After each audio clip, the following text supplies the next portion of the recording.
215-634-8065, 866-361-0900 here on Reality Check. Phone lines are wide open.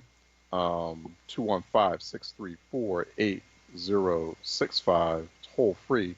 It is 866-361-0900. Some weird breaking news or somewhat breaking health news that was coming out of Washington. I just saw federal government issuing new dietary guidelines that keep current allowances for sugar and alcohol consumption unchanged. In fact, there was a scientific advisory committee that was recommending significant cuts. The scientific committee have recommended cutting the limit for added sugars in the diet to 6% of daily calories from 10% in the current guidelines, citing rising rates of obesity and the link between obesity and health problems like type 2 diabetes, heart disease, and cancer. The committee also recommended lowering the limit for alcoholic beverages for men to 1 drink per day from 2, matching the guidance for women. It pointed to research linking greater alcohol consumption to a higher risk of death. So these new dietary guidelines are coming from the U.S. Department of Agriculture and also the Health and Human Services Department. So this is, it still currently is the Trump administration.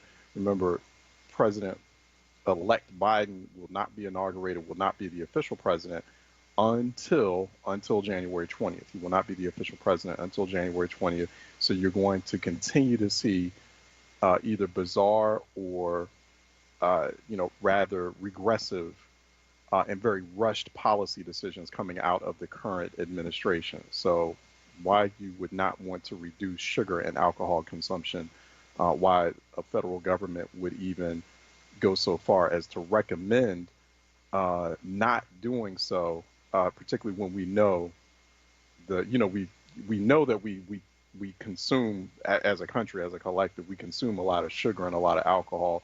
We have a very unhealthy diet that does result in high morbidity. And so, there could be deaths that could be prevented if people didn't consume so much sugar or so much sugary drinks or so much fatty foods or so much alcohol. But we continue to do that anyway. The scientific advisory committee to the federal government was actually had actually recommended reducing sugar and alcohol intake. And the current federal government basically slapped back against that, rejected that, and is not following scientific guidelines. So that's just, hopefully we get a new administration that comes in and is a lot more wellness oriented and a lot more wellness minded. That kind of also connects with the conversation we were having yesterday. Maybe we can have a little bit more of that today about vaccinations, about people getting vaccinated, about people having reluctance about getting vaccinated. Just a general, that's that overall sort of general discussion about public health and about the steps we need to take towards achieving better or optimal public health. Vaccinations is one of those. Vaccinations is a thing that's been going on for a long time. I don't know why people are acting like it's a brand new thing now that we're talking about coronavirus and we're in the middle of the pandemic. It's a rather inconvenient conversation to have, considering what we're going through now, the worst pandemic we've been through since 1918. It's just an interesting discussion, and we can continue it since we have open phone lines at 215-634-8065. Toll free 866-361-0900. Let me go to Prince out of Schuylkill, who's calling in for a reality check to kick this off. Prince. Hey, good morning. How are you? Good morning. What's up? Hey, are you familiar with, what is your definition of affordable housing? My definition of affordable housing. Housing that is affordable. That's my definition. Affordable housing that, or housing that, housing that has no barriers to it. It's just everyone can essentially afford the house that they can or want to live in. Yeah, that's affordable housing. It should be as simple as that. But go ahead. What's your definition? Let me help you out with that. Just because the understanding of affordable housing, when you look at these houses going up in some of these urban neighborhoods that are extremely expensive, like South Philly and North Philly and Brewery Town. Mm-hmm. And so you got the politicians say, well, we're going to make some of them affordable housing. Well, Right. what they're saying is that they're going to have the unions build those houses at union wages, which is probably affordable. So the unions are probably building the houses at $237,000, whereas the other contractors are building these houses at close to $300,000 or $310,000. And so what happens is affordable housing does not mean that a nurse or a person at FedEx is going to be able to move in them houses. What it means is that we're going to get the unions to build them at an affordable rate and call them affordable housing. And as long as they're tied into the housing authority, then we'll have some people who are selected or some political people can put their people in there as subsidies and subsidize those houses. But there's not affordable housing that's being built for the average worker in the city of Philadelphia because a lot of people don't know the affordable housing definition. And that's the problem that we have. And not to put you on the spot, but it's like guesswork to find out where I can move into a new house in Brewery Town or on Caston Street or Fitzwater Street that's supposed to be affordable. And it's not affordable. And so I think we need to kind of go down this road to find out, even the people that are doing all this overtime in the medical profession and credit that is real good are still not able to live in the community they come from because we've outpriced them. And so I just need, if you could help, a little bit. Well, let me ask you, I'm real curious, Prince, what prompted the question? Just out of curiosity, like what sort of, was there a recent event or something that you had recently experienced? I'm talking areas. Like you can't live anywhere on 31st and Girard now, or 16th and Fitzwater, or 16th and Catherine now, or 13th and Christian, because those prices of those new developments down there are in the millions of dollars. And so the only way that we could get any subsidy in there at all is to go to PHA, and those properties that PHA still maintains is to put people in. But that might not necessarily be the middle class working person. And so what I'm saying is that we have taken the ability, the ability for a middle class person who grew up in South Philly that wants to move back in South Philly. When the developers say we're going to build affordable housing, the city council people are not clear on what affordable housing looks like. I don't think they are either. And you know what, Prince, real quick, let me keep you there. The paradox here is as housing prices go up, so you would think, right, okay, naturally, as housing prices go up, that would provide more tax revenue for a city. But the paradox here in Philadelphia is that as the housing prices increase, which you would think would naturally attract more, rising. That's a result of like what rising property values and hence more taxes, more property taxes or tax revenue for a particular municipal government. No, in Philly, they don't want your property taxes. They give you a tax abatement.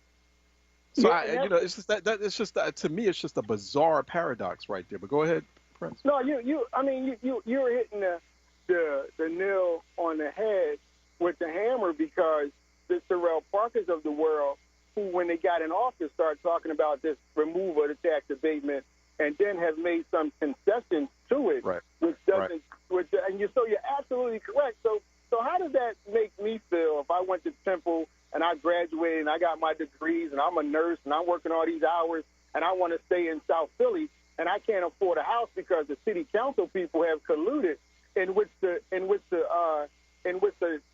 disregard the tax abatement for another 3 years, and so the development wins like a fat cat, and it's just a bad paradigm in this city right here, as you said, to say that we want affordable housing for our working class residents, when at the end of the day, that's not what you want, because you don't even know the definition, i.e. city council person, but you're not even following just the ethical and moral basis of letting me live where I come from, because I now went to school, got a degree, got a good job, and I still can't live in my neighborhood. And I'll hang up and I'll listen to you.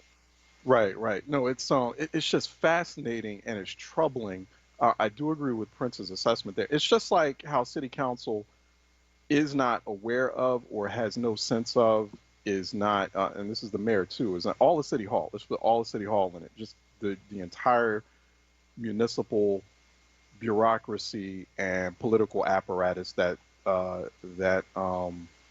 supports the status quo political class in Philadelphia. And the more I think about it, the more angry I get, and the more incensed I get, just as much as Prince is angered, because it's just so bass backwards. It's so bass backwards. Like as my grandmother used to joke, it's very bass backwards when you think about it on a number of levels.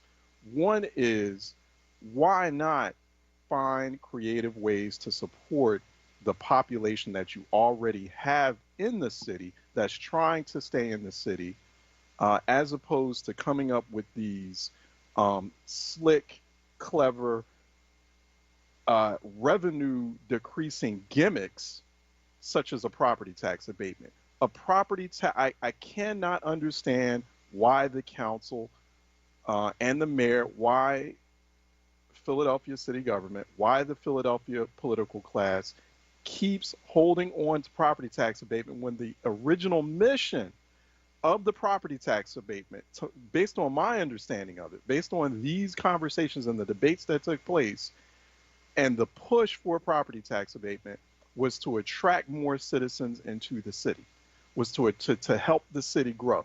If we make it a bit cheaper for new residents to move into the city, like a rising tide lifts all boats. That it was a rising tides lift all boats theory as far as property tax abatement. Property tax abatement is not working.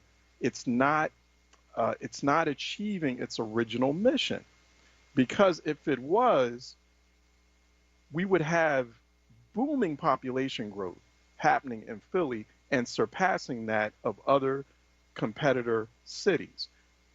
We've only added less than 56,000 people in Philadelphia. And a lot of people don't realize this, and I don't think I say it enough or other people say it enough. Philadelphia, do you know? Philadelphia has added only 56,000 people since 2010. This is since 2010. This is the past 10 years. Just 56,000 people. Now you compare that to Dallas Fort Worth. We want to talk about Eagles versus Cowboys. I'm glad the Eagles got their butts kicked by Dallas. Just symbolically, because Philly is failing at everything else. So yeah, continue to fail at your sports. You put so much energy into these sports teams. You need to put energy into making your city better. Dallas Fort Worth has added 1.2 million people since 2010. 1.2 million people in the Dallas Fort Worth area. Philly, just 56,000 since 2010. And so now the Dallas Fort, that's the metro, that's Philly Metro. That's not even like Philly proper. So imagine like what Philly proper is, right? Dallas Fort Worth has 6.36 million people in it now, and the Philly metro area is about 5.96 million. So at one point we were like in the top 3 cities, and like we're barely in the top 6. So it's not achieving its mission. Why do you still have it there? And why do you still have it there while property values, while the average price of the average median price of a Philadelphia home continues to increase? So Zillow shows that right now, this is just general Philadelphia home values. The typical home value of homes in Philadelphia right now is about $203,000. That's the average price, $203,000. Now that's actually cheap compared to a lot of other major metropolitan centers like Washington. It's definitely cheaper than Washington D.C. You think you got it bad in Philly? Try Washington D.C. It's cheaper than Washington D.C. It's doing a little bit better than Baltimore in terms of the pricing, in terms of the the inexpensiveness of it. Definitely better than like a place like San Francisco and other places in Chicago. So the average home value, but it's still high. It's still high when you consider Philadelphia has such a high rate of poverty, and it has also such a low rate of wages. But $203,000. So to Prince's point, who can afford that? The housing values have gone up about. This is according to Zillow, and Zillow is sort of the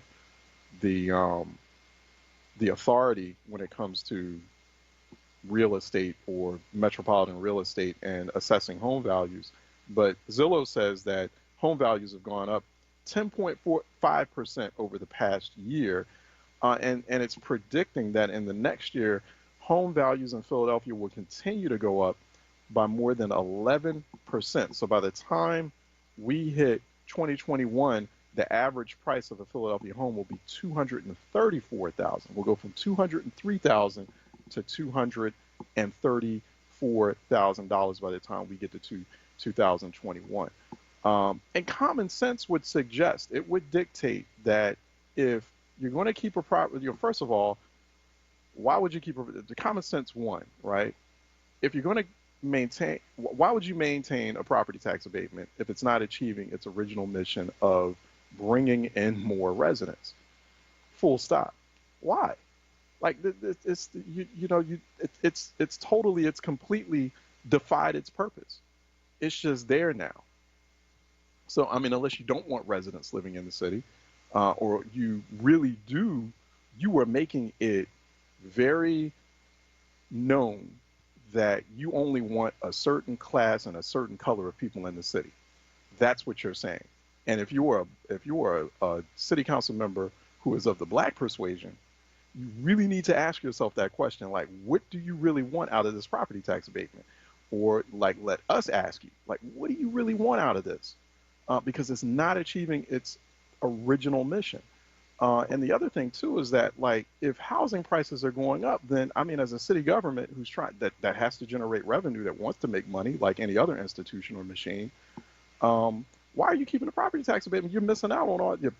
Naturally, you would want to absorb the potential tax revenue from the rising home values, but you don't want it. Apparently, so on one hand, you want to push residents out, and you actually pushing money away. I don't get it. It really defies logic. Let me take a break. We'll get into that and maybe some other issues. 215-634-8065, toll free 866-361-0900 here. Good question, Prince. I appreciate it at the top of the 10 o'clock hour. 215-634-8065, 866-361-0900. Let's take a break, and we'll be right back with open phone lines. This Word Kwanzaa vignette is brought to you by Pico, Keystone Plus, and JD's Auto Body and Painting. Habari Gani from Wurd Radio. The 7 days of Kwanzaa are dedicated to the Nguzo Saba, or the 7 principles of Kwanzaa. Today is the 4th day of Kwanzaa, Ujamaa, or collective economics. Let's use today to plan, build, and maintain our own businesses.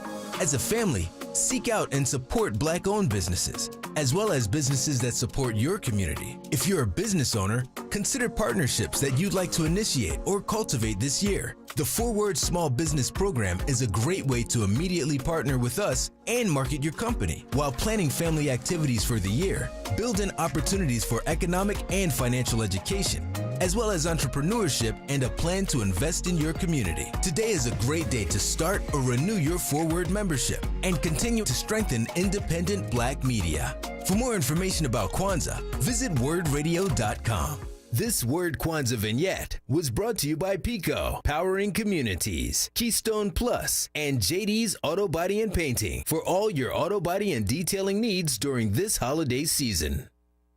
Monday through Thursday, keep it locked to Word Radio.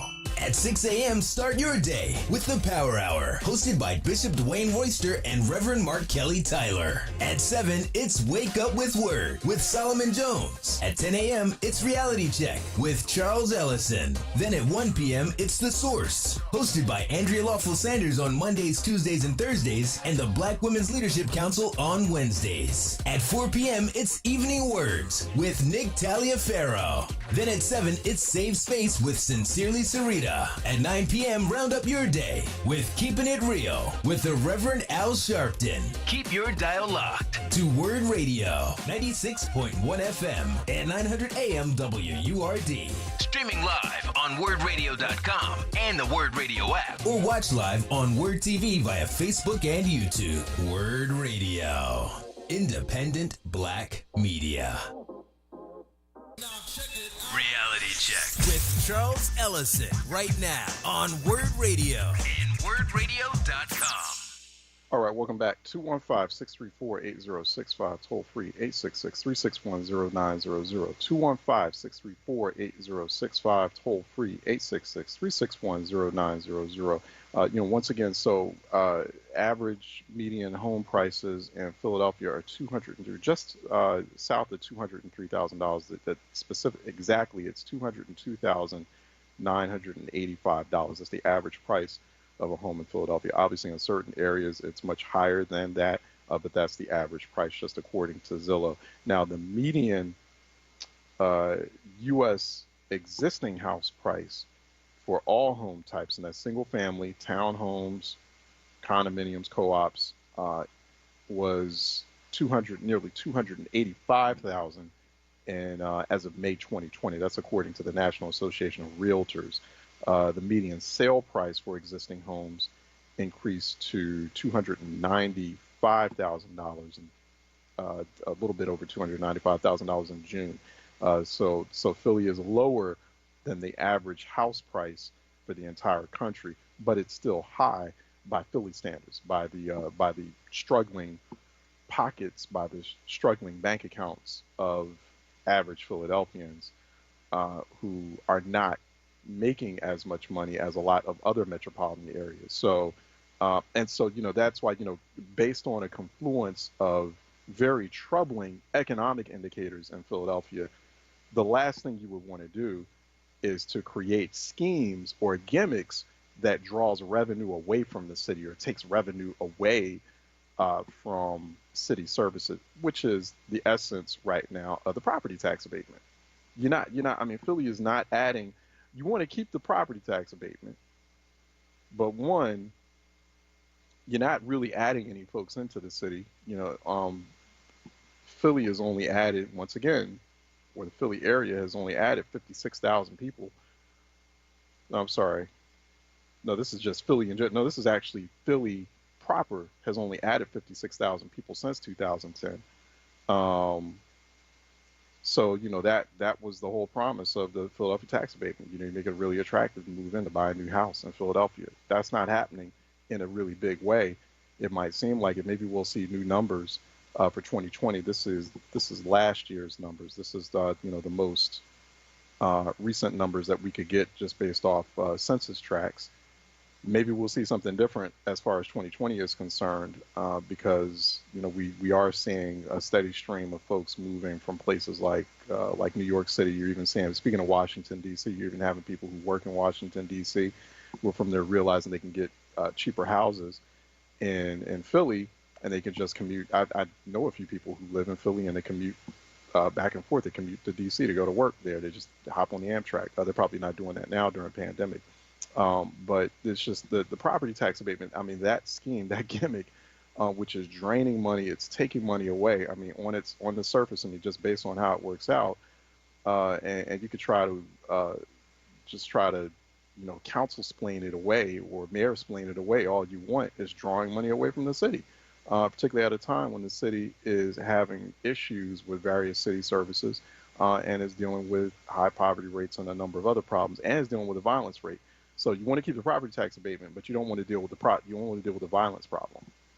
You have a situation now where we're almost at the end of the year, by the end of this week, and let me see, we have 489 homicides according to the Philadelphia Police Department as of yesterday, and so now we're at 492. So we actually increased the pace of homicides just within one day. So it went from 39% homicides or murders in the city being 39% above where they were last year, the same time last year, to now 40%, 492 homicides.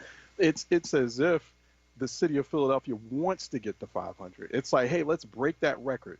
Let's put ourselves in the Super Bowl of homicides, of murders.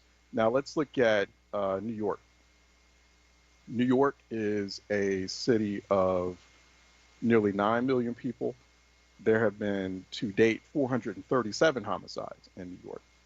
So you have a city of 1.6 million that has 492 homicides, and far below that is New York. I mean, that's still high for New York, especially when you look at how low New York's homicide rate was uh, historically, and in comparison to Philadelphia last year and the year before that.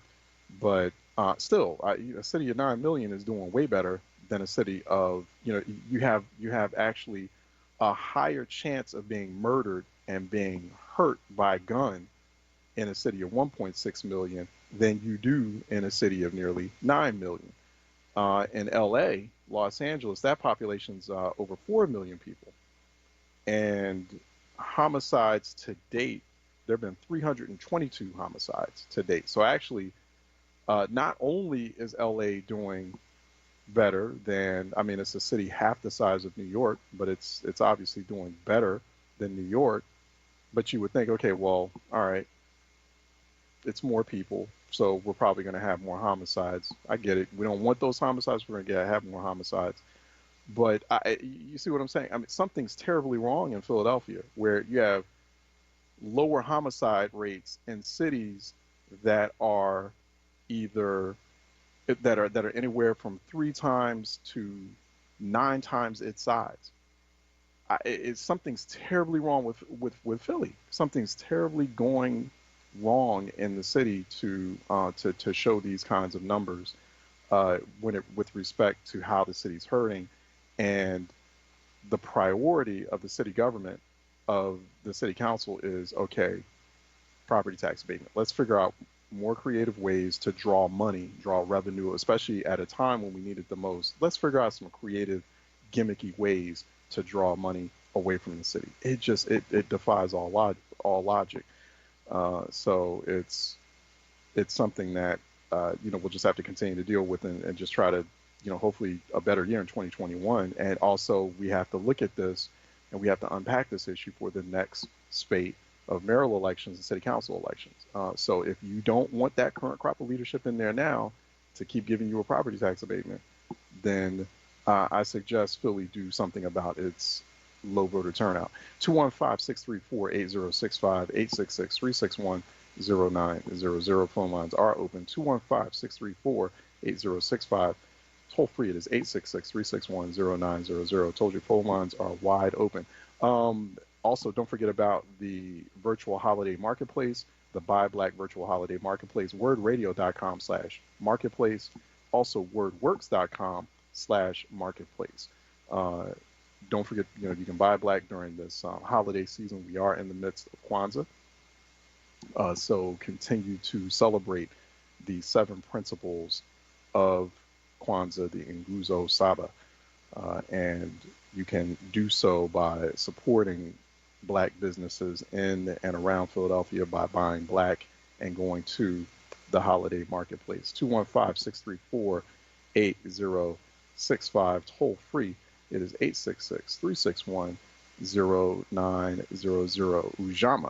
Ujama is the 4th principle. That's today's principle. That's cooperative economics. So if you have not already heard, if you've been listening to Word all day, as you typically do, you will know that it is Ujama is today, cooperative economics. And so, definitely need a bit of that, and may need to nudge some people inside City Hall, reminding them of that with respect to achieving better economic position in the black community, particularly in a city like Philadelphia. 215-634-8065, toll free, 866-361-0900. Let me go to Wasset out of Southwest, calling for a reality check. Wasset. Hey, greetings. How are you? All right, greeting. All right, how are you doing? I'm doing pretty good. I just want to say that I'm glad that you continue to talk about the violence here in Philadelphia as it relates to the murders and shootings. Professor Neely Fuller said that if you don't understand racism, everything else will fool you. So I want to take a moment to kind of peel back some layers if we understand the nature of Philadelphia policing here in the city of so-called brotherly love and fake sisterly affection.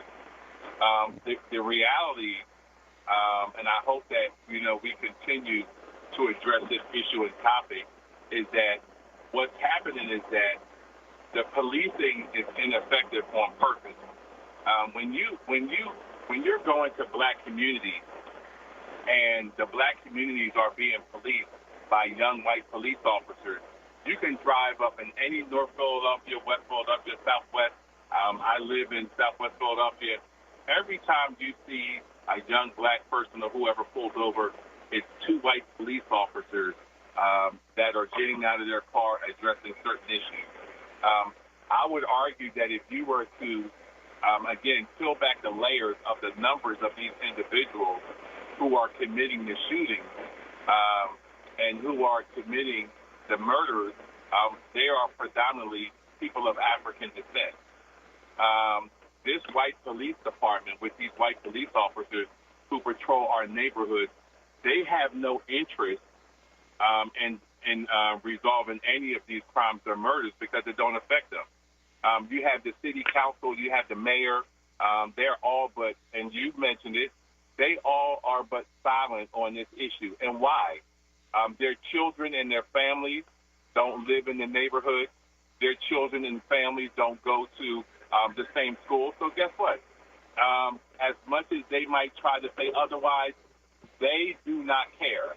They don't care about the masses of black people who live in these urban areas. And we need to wake up and be real clear about the people that are these so-called politicians that are running the city.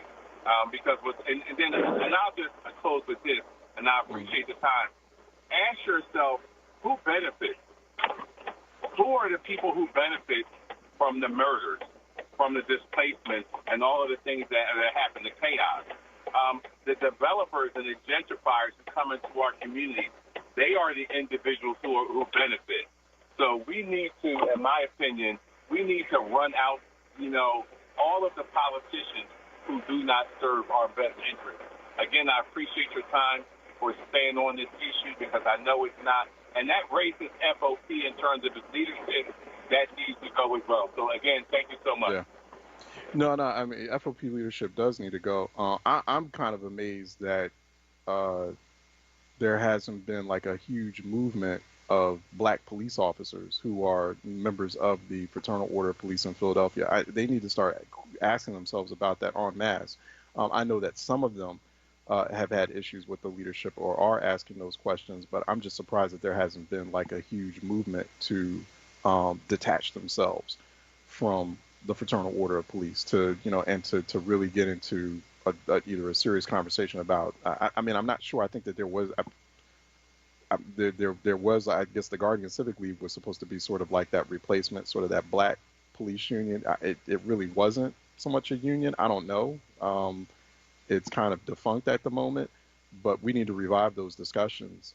Something really disruptive needs to happen within the Philadelphia Fraternal Order of Police because it makes no sense. And this needs to happen with other police unions as well. The police union space needs to be completely dismantled. I mean, if you want to dismantle something, if you want to defund something, police unions.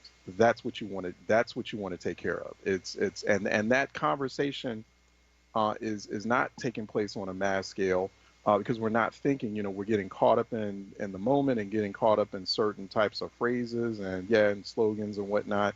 It's like think a little bit more deliberatively about this, and ask yourself like who is running these police departments. Because it's not the police commissioners and it's not the mayor, particularly in Philadelphia. Clearly, it's not the police commissioner and clearly it's not the mayor. I hope they're hearing. I don't. You must be comfortable with it. You must be comfortable taking. I mean, think about it. You're the mayor of Philadelphia.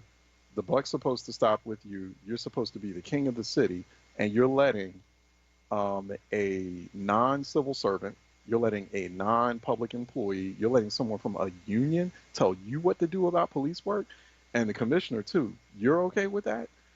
I mean, I know I'm not. And so because like that particular person is not being, well, I mean, I guess in a way he is getting paid by taxpayer dollars because I mean, in terms of, the dollars that are paid, once those, salary negotiations are ended. But, long and short, there should be no situation here where a police union is running a police department. The mayor of a city and a police commissioner is supposed to run the police department. Full stop. That's the way it's supposed to work. And so that's where we already have problems there. Let me go to Dave out of Blueville. Bluebell, excuse me, who's calling in for a reality check. Dave?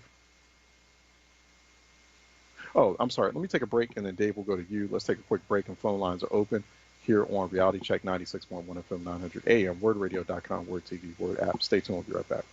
This message is from the Philadelphia Department of Public Health. COVID-19 is still a threat in our communities, but we can all do something simple to help stop the spread. It's critically important to wear a mask or face covering whenever you're in public or around others. Yes, even while social distancing. Wearing a mask shows you care for yourself and your community and is essential to slowing the spread of COVID-19. So love yourself, love your neighbors, wear a mask. I'm Councilmember Jamie Gaudier. As the holidays approach, we've all heard the news. A vaccine for COVID-19 is coming. However, now is not the time to let our guard down. As COVID-19 continues to spread, keep wearing your mask, practice social distancing, and avoid large get-togethers. It will take time before we all get vaccinated. Until then, keep yourself, your family, and your community safe. We will get through this pandemic together. Stay safe. Stop the spread. This Word Kwanzaa vignette is brought to you by the Curtis Institute of Music. Habari Gani from Wurd Radio. The 7 days of Kwanzaa are dedicated to the Nguzo Saba, or the 7 principles of Kwanzaa. Today is the 4th day of Kwanzaa, Ujamaa, or collective economics. Let's use today to plan, build, and maintain our own businesses. As a family, seek out and support Black-owned businesses, as well as businesses that support your community. If you're a business owner, consider partnerships that you'd like to initiate or cultivate this year. The 4Word Small Business Program is a great way to immediately partner with us and market your company while planning family activities for the year. Build in opportunities for economic and financial education, as well as entrepreneurship and a plan to invest in your community. Today is a great day to start or renew your 4Word membership and continue to strengthen independent Black media. For more information about Kwanzaa, visit WURDradio.com. This Word Kwanzaa vignette was brought to you by the Curtis Institute of Music. The Curtis Institute of Music educates and trains exceptional young musicians. And to ensure that admissions are based solely on artistic promise, Curtis makes an investment in each admitted student so that no tuition is charged for their studies. Meet Curtis today at curtis.edu. Word Radio presents the following wellness tip to support our listeners with mindfulness and motivation as we continue to navigate the pandemic together. Hi, this is Halana, your resident health and wellness coach with tips to help you stay well. Let's talk about eating mindfully. Often we are rushing from moment to moment and we hurry through our eating like it's checking off an item on our to-do list. Each day for each meal, let's commit to doing these 3 simple things to activate our mindful eating experience. Number 1, slow down. Number 2, eat while you're sitting down. And number 3, chew each bite 20 to 30 times. You can do it. Eating mindfully is something we can all do to support our overall health and digestion. Go ahead and try it for your next meal today. Stay well with Word. Happy living. Stay well with Word. Connect with us at WURDradio.com. Reality Check with Charles Ellison right now on Word Radio and WURDradio.com. All right, welcome back. 215-634-8065, toll free, 866-361-0900. Let me go back to Dave out of Bluebell, who's calling in for a reality check. Dave? Good morning, Charles. How are you? Hey, good morning. All right, how you doing? Good, good. First time calling to your show, but I do listen to you often. Thank you always have some great topics. I think like 30 minutes ago I was Dave from Bluebell, because that's where I was at. But right now I'm on Holyoke Road near Einstein Hospital, so you can call me Dave from Holyoke Road right now. All right. I'm an insurance broker by trade. I'm on my way to see a client. Okay. Where do we start with Philadelphia? I know you've been talking about the tax rebate, which I think is a disgrace because I was tired of money away from my school district and stuff like that. But we have a bunch of elected officials who are not leaders. And that's sad, because it used to be one time the elected officials were leaders.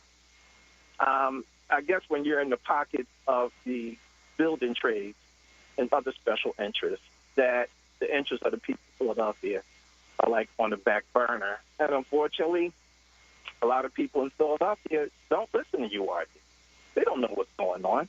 I talk to a lot of my clients. They, I'm a little more informed because I listen to URD, the shows, and read and talk to some other people. A lot of people don't know. They just go to their jobs and do what they can. And unfortunately, it's a reactionary scenario in Philadelphia. Nothing wants to get done until an uprising happens or your neighborhood gets gentrified. And that has to stop this. That's not our history. In my late 20s, I was involved in a lot of community organizations. And we had a lot of grassroots organizations that used to hold the elected officials, took their feet to the fire. And I just don't see that anymore. Yeah. In the communities in Philadelphia. The black clergy, 20 ministers to get together, it used to be 100. One thing I'm looking at right now, I'm looking at Philadelphia, The Great Experiment by Sam Katz. Great documentary. And, I would say, like, we're going backward in Philadelphia, but that would be an insult to the people like Leon Sullivan, Cecil B. Moore, and all these other people and mentors that I had growing up, like Sam Evans. I was an AFNA scholar, so Sam Evans and Charles Bowser, man. The list goes on and on. Dave Ricks, and these people stood up, and we just don't have that kind of leadership, and that's going to have to change from the grassroots and even from a political. But you got the Irish, you got the Irish mob around here. Kenny, Doherty, Brady, Keenan. That's how they're acting. They're acting like that. Yeah. Yeah, they really do. And you got the Dominicans running the grocery stores. You got the Indians with the Dunkin' Donuts and the stuff, in the subways. And a lot of us are like, we need help, but who do you get it from? Yeah. Everyone has their piece. You're right. Everyone has their piece of the pie. You're absolutely right, Dave. And I gotta let you go too, because I think you made some real spot on reflections. I appreciate that too. Be safe out there driving along your road. But I appreciate that. We're going to continue to talk about it. Let me go to Woody out of Winfield real quick here on Reality Check. Woody. Hey, Charles. How you doing, man? How you doing? All right. Well, let me just say this to you. If you look at it from the perspective of the people that were here, I'm now doing interviews in my own neighborhood for blocks where there's only one or two people still left in 100, like in the Darn Street, the 1000 block. You may have 2 houses left. All of this gentrification, same thing Donald Trump said before he became president. African Americans, you're being gentrified out your neighborhoods. Your schools are all messed up. You can't get money from your banks. Well, if those 3 things are the most important things going on as we speak, then this plan was already set up a long time ago. Gentrification. Dr. King spoke at my junior high school back in 1967. He had a speech called The Blueprint for Your Life. The last thing he said in that speech was, now go learn, babies, learn, so you can earn, babies, earn. Well, how in the heck are you supposed to earn the kind of money that these people are coming in here that have these houses? One of my properties went so high up in 1 second. 1 year. It was just ridiculous. I couldn't believe it. So they are deliberately trying to get you out. So when you say how many people are moving in because of the tax abatement, how many people got pushed out? That's what we need to be talking about. Those people that didn't get the proper education in the first place to earn the kind of money you're talking about. Back to educational discrimination systemically. All over the country, but particularly we're number 1 in poverty. So they've beaten up on Philly because Philly's a special place. It was supposed to be Washington. You remember all the new things here? They have all the history here. You can build here. And it's easy to get rid of people because they're ignorant. They didn't get the proper education. So you don't have to depend. You wouldn't have to depend on the people in council and all these others because you would have the education to know what to do about it. Yeah. No, you're absolutely right. All I'm telling you, in the spirit of your grandmother, man, that office, I keep telling you, office for children of former chattel slaves living in America today. All of these immigrants that are coming over here, I don't knock anybody. They take down statues. I say keep those statues up. America has done a terrible thing to the children of the former chattel slaves, and it needs to be known, and we need to stop taken down these statues and things because that is taking away the actual image of what this country really is all about. And Donald Trump is the mirror of America. And if nothing else, he told you the truth about that. Didn't do nothing to help you, but I'm just happy that he was there to be that opposite of good. You see what I'm saying? So you could know where to go in the right direction. You can't know where you're going till you know where you came from. So please, America, and Philadelphia particularly, let's not forget those people that are still trying to hang on to their houses. It is no way we should be able that we should be paying this kind of money. There needs to be a movement of some sort to make the adjustment. If your education didn't come up to learning properly, then how can you earn properly? Simple as that. Yeah, I appreciate that, Woody. Thanks so much. Yeah, we need an adjustment. Let me keep going down the line here. We have folks calling in. I want to make sure I get all those calls that are waiting right now. Let me go to Maurice out of Southwest calling in for a reality check. Maurice?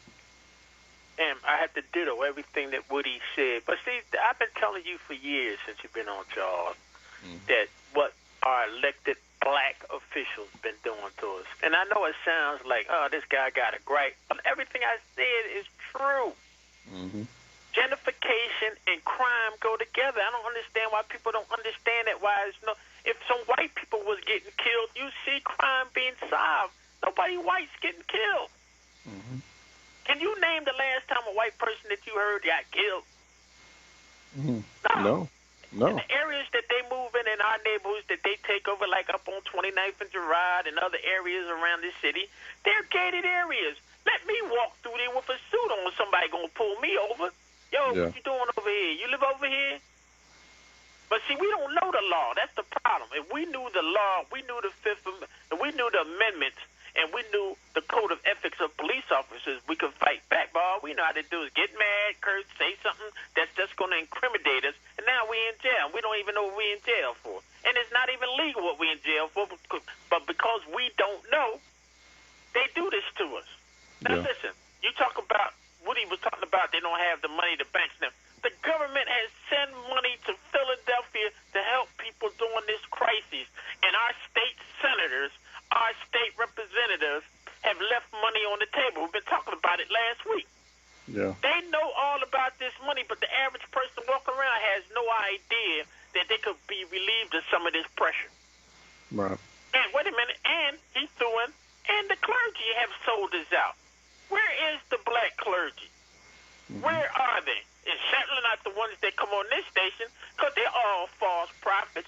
They sit up there with the state representative, trying to make you believe the nonsense that they're telling you, and they got the nerve to tell you that that free money that's coming from the government is too confusing to do. That's why we didn't get it out there, especially state rep. I'm going to make sure I put his name out there, because I will call out names.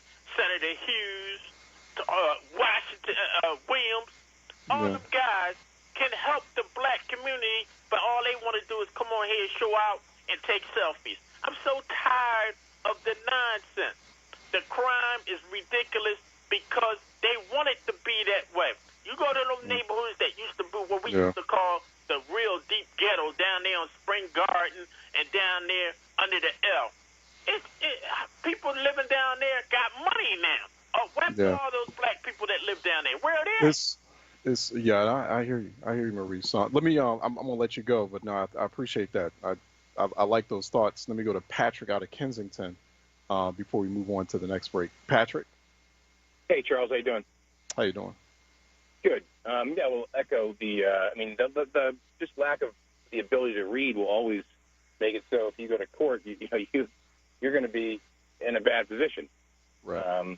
Lack of knowing. I mean, why do you think they write most of the laws in Latin? They have all these Latin words for in court. So not just one tier are you behind. You're behind because you don't understand the Latin either. It's like code now. Right. Yeah, it's all code. So so it makes it so somebody who, even if they're literate in the English language, once they hit the courtroom, they become illiterate again on purpose. It's purposeful. I was thinking the other day, they had a developer that bought like 6 properties for $200,000, 10 to 20% of the value of the properties. And what I find interesting in Philadelphia is that Nobody talks about, like, you know, the only show, by the way, that's on WURD that doesn't take phone calls? There's one. That's it. It's when Daryl Clark is on.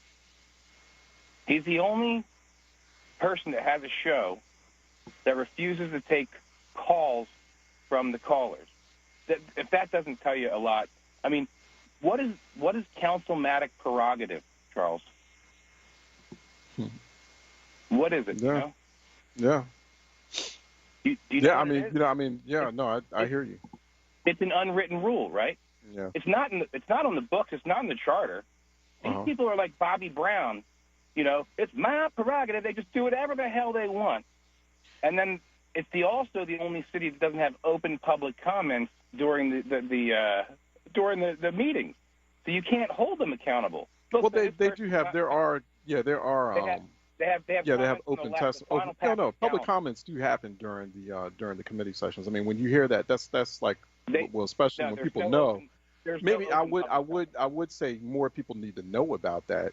And council, to your point, your broader point there, Patrick, council has to figure out the way all council members should be doing this. Some council members are better at it than others.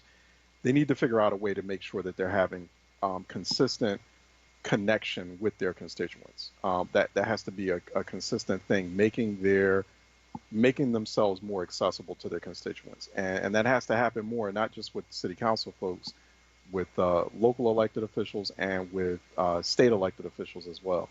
And that's a big problem in Philly, where, you know, folks are feeling detached from their elected leaders, from their elected class. Patrick, I'll let you go. I got to go to break. We're actually, I think we are scheduled in the 11 o'clock hour. I think we're supposed to be, speaking of state representatives, we're supposed to talk with State Representative-elect Regina Young, just elected for the 185th Legislative District. She's going to talk about some legislation that she's going to introduce. She's introduced this legislation, and she hasn't been sworn in yet, but she wants to talk a bit about that here on Reality Check, 96.1 FM, 900 AM, WURDradio.com, Wurd TV, Wurd app. Stay tuned. We'll be right back. Have you thought about your Christmas Day or New Year's Day dinner? Contact Eatable Delights Catering for one of their scrumptious packages. Call for the fire roasted chestnuts, the Natalie Cole, or the Arizona Special. They can cater for you for as little as 4 people. 215-236-3900 or stop in at 1540 Wadsworth Avenue. Order by December 21st for pickup and order for delivery by December 24th and December 25th. That's 215-236-3900. Always Best Care is a great place to work. Flexibility, leadership, purpose, great benefits. There's never a dull moment. Diversity, inclusion, compasión. We love our jobs. If you're looking for a great place to work, you can join our compassionate Team Green. You can apply online at teamgreenabc.com or call 267-909-9248. Teamwork makes the dream work. He's back. This is Reverend Al Sharpton. Keeping it real with the Reverend Al Sharpton. In times like these, we have to stay connected. At a brand new time, Monday through Thursday, 9 p.m. till midnight. I'm excited that Keeping It Real returns to WURD. Keeping it real with the Reverend Al Sharpton. Monday through Thursday, 9 p.m. till midnight. This program is pre-recorded. No phone calls, please. Keep it locked to WURD 96.1 FM, 900 AM. WURDradio.com.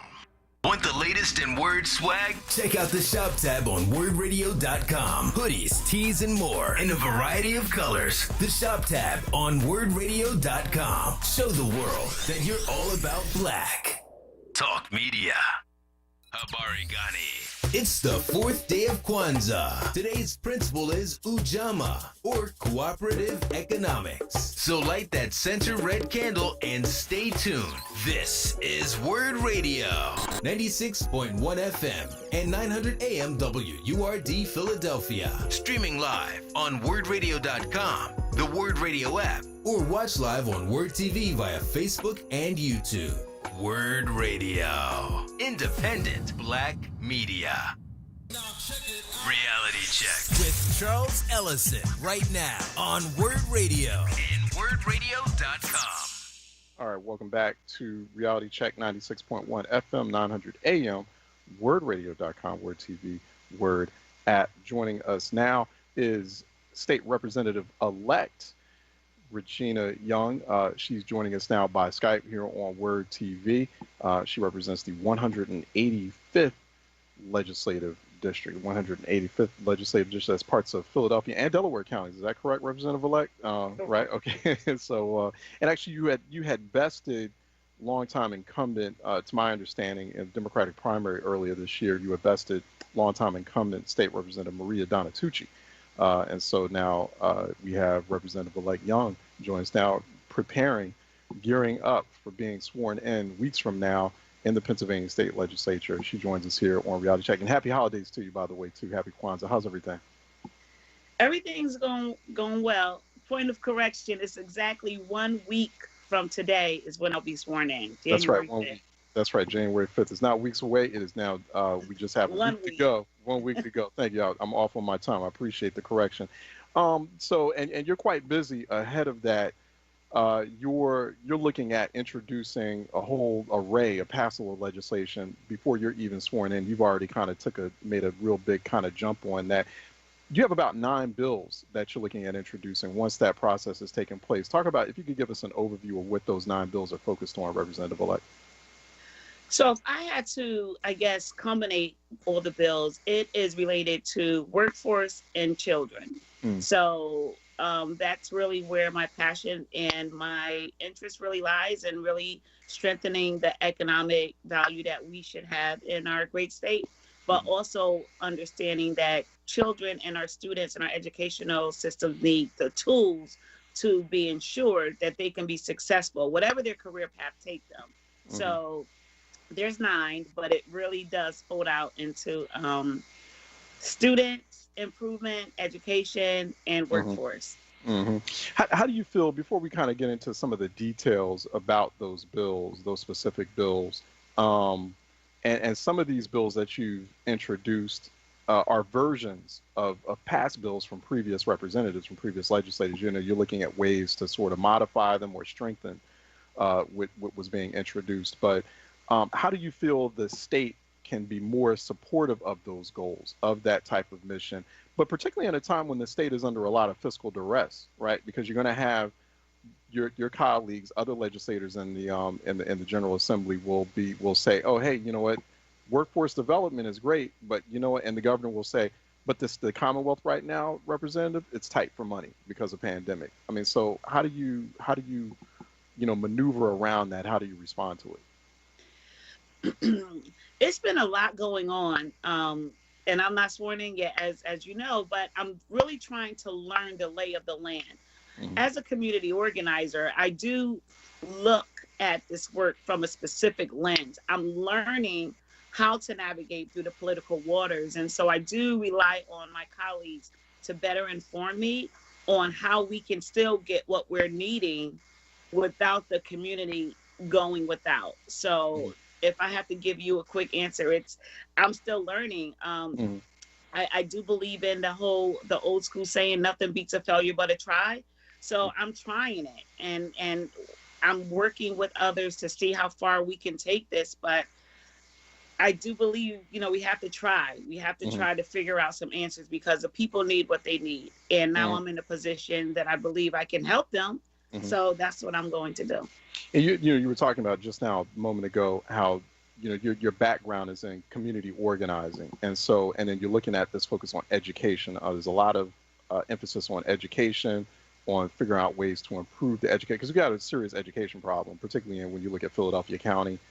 You look at very high crisis level illiteracy rates among adults, among like able-bodied working adults, and over a quarter of the adult population in Philadelphia is functionally illiterate. So obviously that speaks to problems with the school system, problems with overall education in the state, et cetera, workforce development. Were there specific events or specific things that you've experienced or you've seen other people in your community, neighbors, deal with that prompted you to focus so heavily on education, on workforce development, on, also, looking at initiatives like continuing technical education, like CTE? Absolutely. That's a great question, because my my true catalyst or carrot, if you will, is my own children. I'm a mom. So as we're talking about preparing our children for success, we have to model out what that looks like. So they really help compel and inform me on the things that I need to focus on. I am a mom raising a Black boy and a Black girl in this urban city. They have to be confronted with things and ways, and they have to navigate through life. And so I I used to just focus on how can I help create a better path for my children. And so another piece of my background is that I left, I'm a community organizer, but I'm also a former school teacher. I'm a former social worker. I'm a grief counselor, HIV prevention counselor. So all of my work really boils down to humanity. So what can we do to make a better existence for our children today? And so my carrot was really my own children. And so as I'm trying to help them navigate, I also bring in my community and then the other entities that I work with to say, my question always in those community meetings were why? Well, tell me why it can't happen. Tell me why we're having these barriers. So yeah, that's where we are. One thing I am real curious about, because Maria Donatucci, longtime state rep, you were, able to unseat during the primary. Well, I am curious because you're representing a district that's been dealing with a lot of duress, a lot of environmental duress. I mean, that is the same district, if I'm not mistaken, and we never were able to get State Representative Maria Donatucci. I had reached out to her myself for her to talk about it, to talk about the Philadelphia Energy Solutions refinery site that had finally exploded. We talked about that a lot on this program, quite a bit. Finally got some attention to it, and then it blew up. And so now, there are better plans for it to make it a better. Is there going to be any emphasis or any focus on, because that's a very environmentally distressed area, and there have been a lot of public health issues that have happened as a result of that. Are you going to focus on that in a much more intentional and vocal way than the previous? Because she wasn't really focused on it. And so I'm hoping that, new leadership such as yourself is going to focus better on that issue of what happens, not just to that site, but making sure that there's no more environmental stress that's becoming a public health hazard to residents in that community. Absolutely. To your point, the 185th is in distress. The entire district. I have the airport in this district. I have the Navy Yard in this district. I have Hillco in this district, which is now Hillco, the old refinery. So yeah, we have a lot of pieces that we have to address. However, my term is 2 years. So my initial strategy and what I ran on is collaboration. I cannot do this on my own. And so I'm okay with bringing in community voices to help better inform me on the steps that I need to take. I am well aware of the concerns that happen. I live in this district, so I know. My husband worked at the refinery, so I have firsthand knowledge of the effects, both sides. And so I have to be objective and I have to be informed by my constituents. So although I'm the voice to speak for on behalf of my community in Harrisburg, I've from day one, actually December 14th, 2019 is when I started my campaign. From that day until this day, I'm letting people know, be at the table, help us be an informed, progressive district so that we can do what's best for the people in this community. So yeah, we're working on the Hillco. We're working with all these other entities. We have a lot of work to do in the 185th.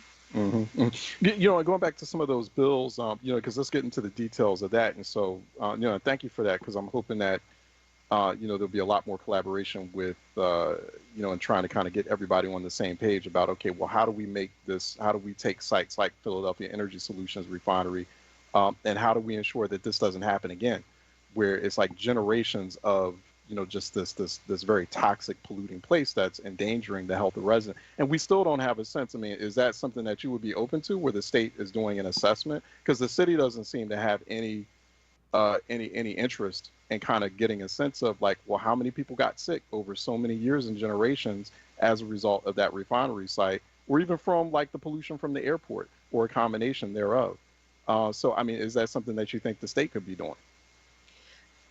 I do believe everything is on the table. This is an all hands on deck approach. Interestingly enough, I'm not quite sworn in yet. Well, I'm not sworn in.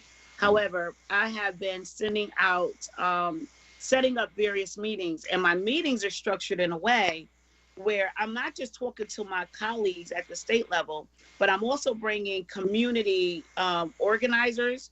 I'm bringing in city elected officials.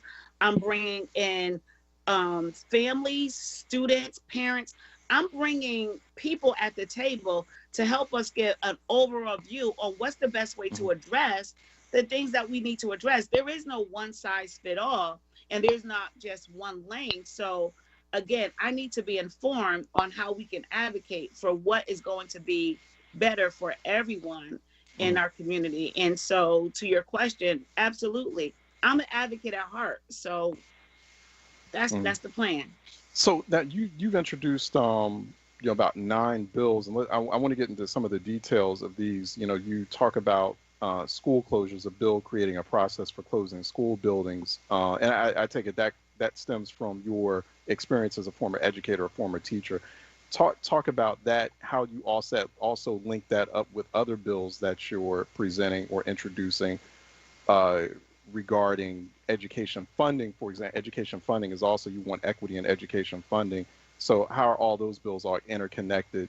What sorts of allies do you think, or you suspect you'll get in the legislature to get that passed?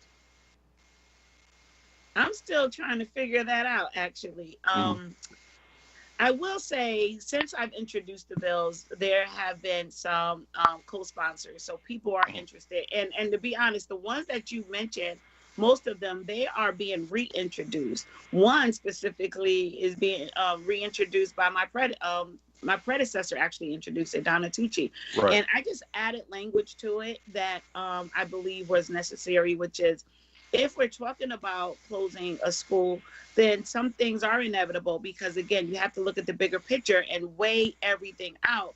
But the piece that was missing that I added was the community voice.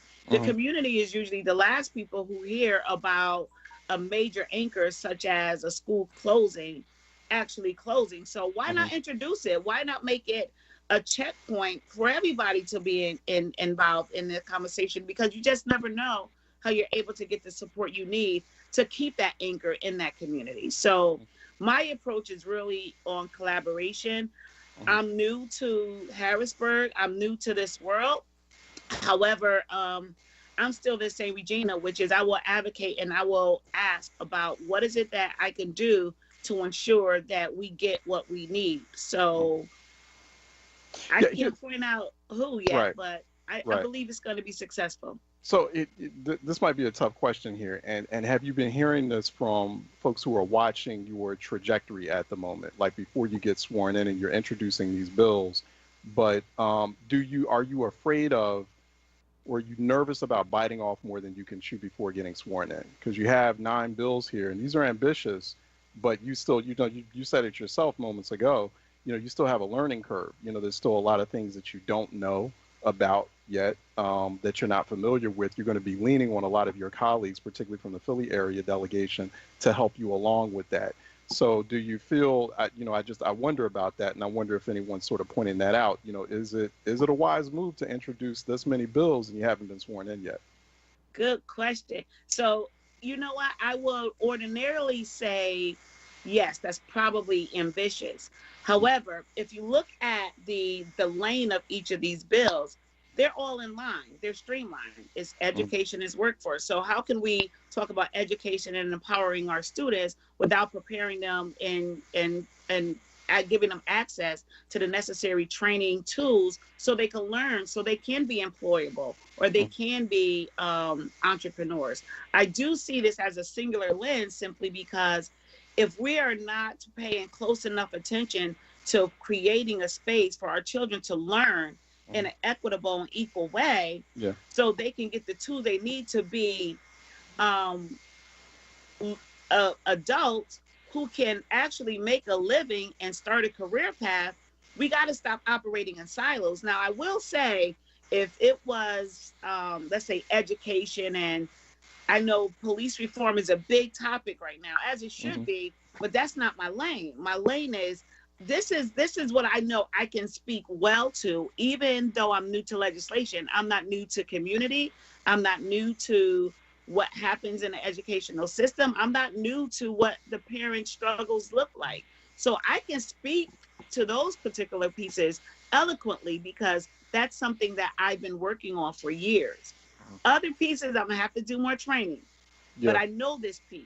Now, what I have to do is learn the political piece in that, how you navigate through these political systems. But I can plead my case on these lanes. Got it. Navigation, how to navigate those systems. And one other issue comes to mind that people have been a bit, and understandably so, have been frustrated about. You probably have heard about it. The state had received $175 million from the federal government from CARES Act funding. That was the previous stimulus.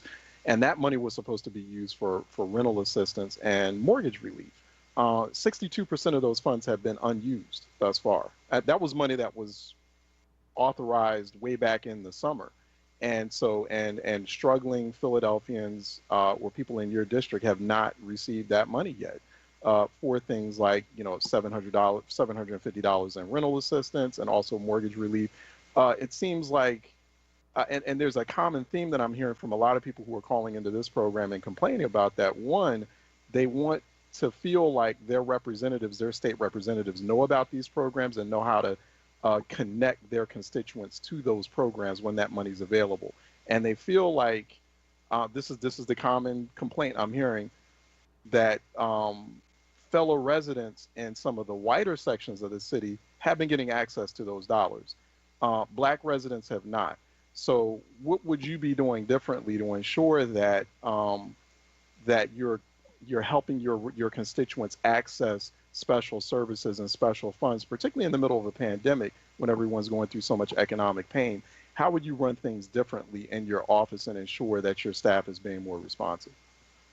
So a strategy that I use in my team as we are just opening up, so that's going to be coming out, I guess, next week as well. Everybody from my team represents a piece of my district. So I have someone who works for me or works for you in the state at my office, but they represent different pieces of my community. So they can also be my foot soldiers to ensure that if you don't trust me because you don't know me, then trust your neighbor, trust your people who's been in your community for a certain amount of time. So I use people from the community to work in my office so I can better serve the community. That's one. Two, the conversations in Harrisburg or the issues in Harrisburg, oftentimes I have been told this, but now I'm experiencing it. They don't necessarily translate to the community level. We have been fighting with, other politicians about making sure that those monies are released. However, there was almost like, I'm not going to give it to you. I'm not going to give it to you. And now we don't have the money. So it looks like people like myself and these who are serving these, Black and brown communities are sitting on our hands. But we've been fighting. But you have to fight in a political way, which I'm learning to do. But the money was there and they didn't release it. So it looks like we just allow that money to just go unused. That's not the case at all. So now, not only do our constituents not want to hear that, they want to see results. So to your question, absolutely, once those funds become available, I told you, we have people who work for our office who lives in these communities. But also, if you followed me on my campaign, I do believe in connecting with the people. Again, I'm an organizer. So wherever there are inlets or outlets that gets people included in the conversation, that's what I do.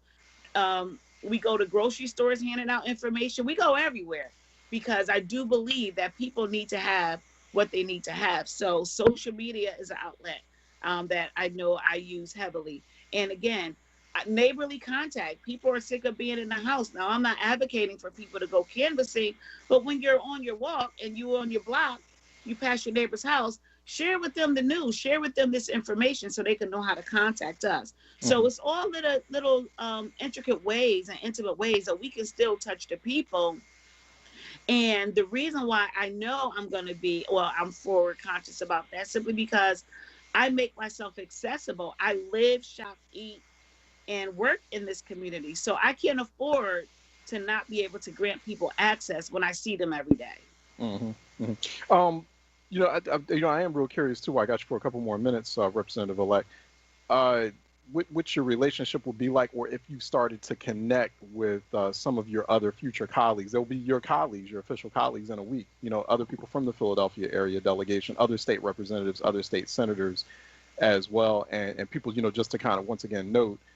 And I appreciate that, what you were just saying a moment ago about making sure you're connecting you at that grass tops influencer policymaker level with the grassroots, and also making the grassroots understand, hey, listen, this is Harrisburg. Because a lot of people think state reps, state senators are the people that go to D.C. No, those are representatives and senators and members of Congress. But, that's that civic literacy piece. I think that's part of what you're going to be doing, is also educating people on, hey, this is how this level of government works.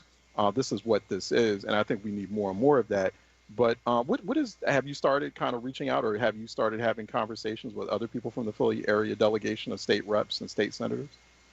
So I'm on two delegations, actually. I'm a Southeast because I have Delco, but then I also have Philadelphia. And to your question, yes, my future, well, they're not future, I guess they're my colleagues now. Everybody is so great, so great. They've been so great. Very accessible. I'm the one who have the problem. I think they're the ones who helping me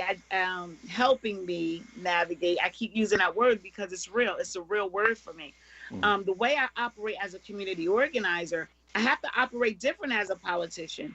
As a community organizer, I'm in your face asking real direct questions. However, as a politician, you have to be a little bit more creative with what you're asking for. And so that's new for me because that takes more words, that takes more time. So I do have colleagues helping me figure out that it's a business and I want what I want, but I also have to give people what they need. So having these particular audiences is a challenge, but not to put anybody on the spot, but I will say we have our it's great that I've had a pre-existing relationships with some of our legislators anyway as a community organizer. So I'm okay with calling Jordan Harris or Joanna McClinton or Joe Cerisi. And I'm just okay with calling people and saying, here, I'm having this issue. What should I do?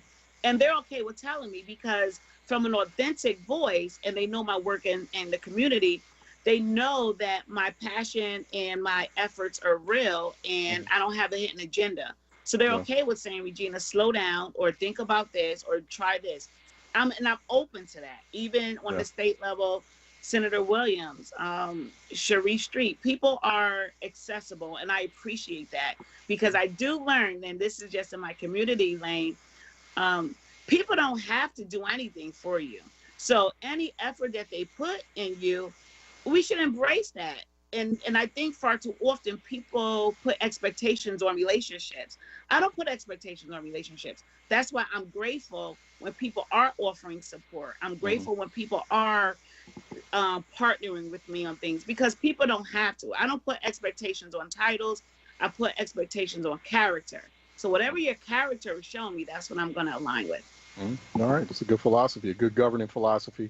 Now being elected. So I hope we can get you involved too with the Council of State Governments, of which Pennsylvania is a member state.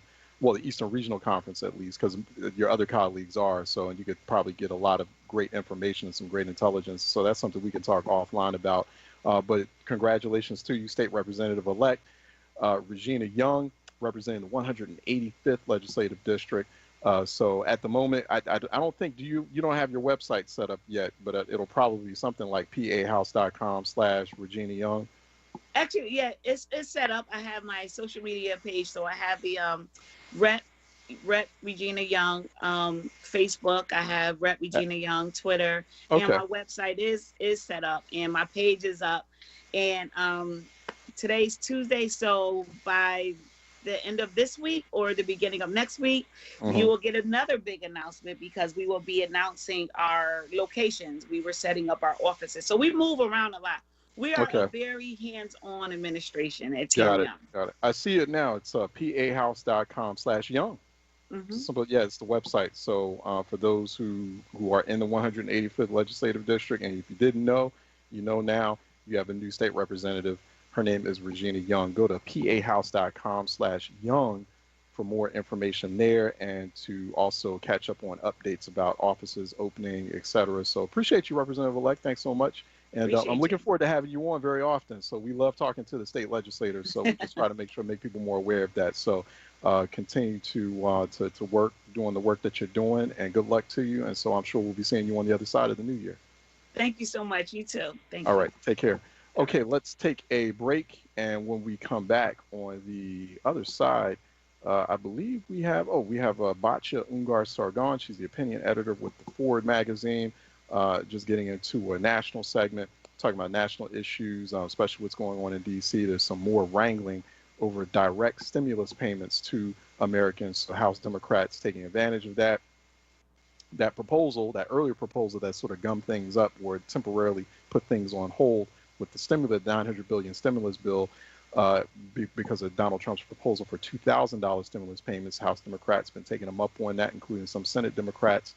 They want those $2,000 stimulus payments. They're saying what they can do to try to modify that $900 billion stimulus to add more, to tack more onto it. So anyway, that and other issues, Batya Ungar-Sargon coming up next here on Reality Check 96.1 FM, 900 AM, WURDradio.com, Wurd TV, Wurd app. Stay tuned. We'll be right back. Wurd family. Join Brother Shamari for a deep dive into the Kwanzaa season, focusing on the Nguzo Saba, the 7 principles of Kwanzaa. Sunday, December 27th from 6 p.m. till 8 p.m. Monday and Tuesday from 1 p.m. till 4 p.m. Then on Friday, January 1st from 1 p.m. till 4 p.m. All week, our programs will feature conscientious contemplation, insightful inspiration, and various guests who will provide spoken word, drumming, music, affirmations, meditations, storytelling, testimony, and fellowship. That's Brother Shamari exclusively on Wurd Radio, 96.1 FM and 900 AM WURD. Jobs, entrepreneurship opportunities, small business resources, and financial literacy. Livelihood. The new initiative from Wurd Radio to connect Philadelphians to resources to help take the next steps in their professional lives. WordWorks.com features career readiness tools, entrepreneurship resources, funding opportunities, and events to expand your livelihood. Visit WURDworks.com right now and take the next step in your professional journey. Livelihood is supported by the Nightland Fest's Local News Transformation Fund, Borealis Philanthropies Racial Equity and Journalism Fund, and the Solutions Journalism Network. Reality Check with Charles Ellison right now on Wurd Radio and WURDradio.com. All right, welcome back here on Reality Check 96.1 FM. 900 AM, WURDradio.com, beyond Philly proper, beyond the greater Philly area, and Wurd TV as well. If you're watching Wurd TV, we have now joining us via Skype, we have Batya Ungar-Sargon, who is opinion editor for the Wurd magazine. Go to the forward.com magazine representing news and opinions in the Jewish community. And we have Batya as one of our regular roundtablists, who normally joins us for a roundtable session on Monday. But since we got this special holiday week, we're doing sort of an extended roundtable session here. And it's just Batya and I here on Reality Check. Batya, how are you doing? Good to have you back. I'm really good. Thank you so much for having me, Charles. All right, excellent. Hey, what do you make of sort of the situation on Capitol Hill right now? It's a very active transition period. This is a very active lame duck session before we swear in the new president. A lot of bitterness, a lot of toxicity, contentiousness between the executive and legislative branches. We had that $900 billion stimulus bill that was held up that's supposed to be bridge funding to hopefully more robust pandemic relief when we get the new president in. But just the overall situation as you're seeing things unfold in Washington. What's your assessment of it? Okay, so tell me what you think of this. To me, this is getting very much portrayed as Democrats versus Republicans. But from where I'm sitting, the $900 billion stimulus bill was created in a bipartisan problem solvers caucus, right, which has both Republican and Democrat members in it. And they came up with this stimulus bill that had no direct checks, no direct payments to Americans making under $75,000, those payments that are so crucial to 12 million working class families who are still unemployed by the COVID economy. Meanwhile, of course, people like us, people who are in, professional jobs, the economy has by and large rebounded for us. So we're really talking about sort of working class families and those direct checks that really helped in March. So a bipartisan caucus got together and created this bill that had no direct payments in it.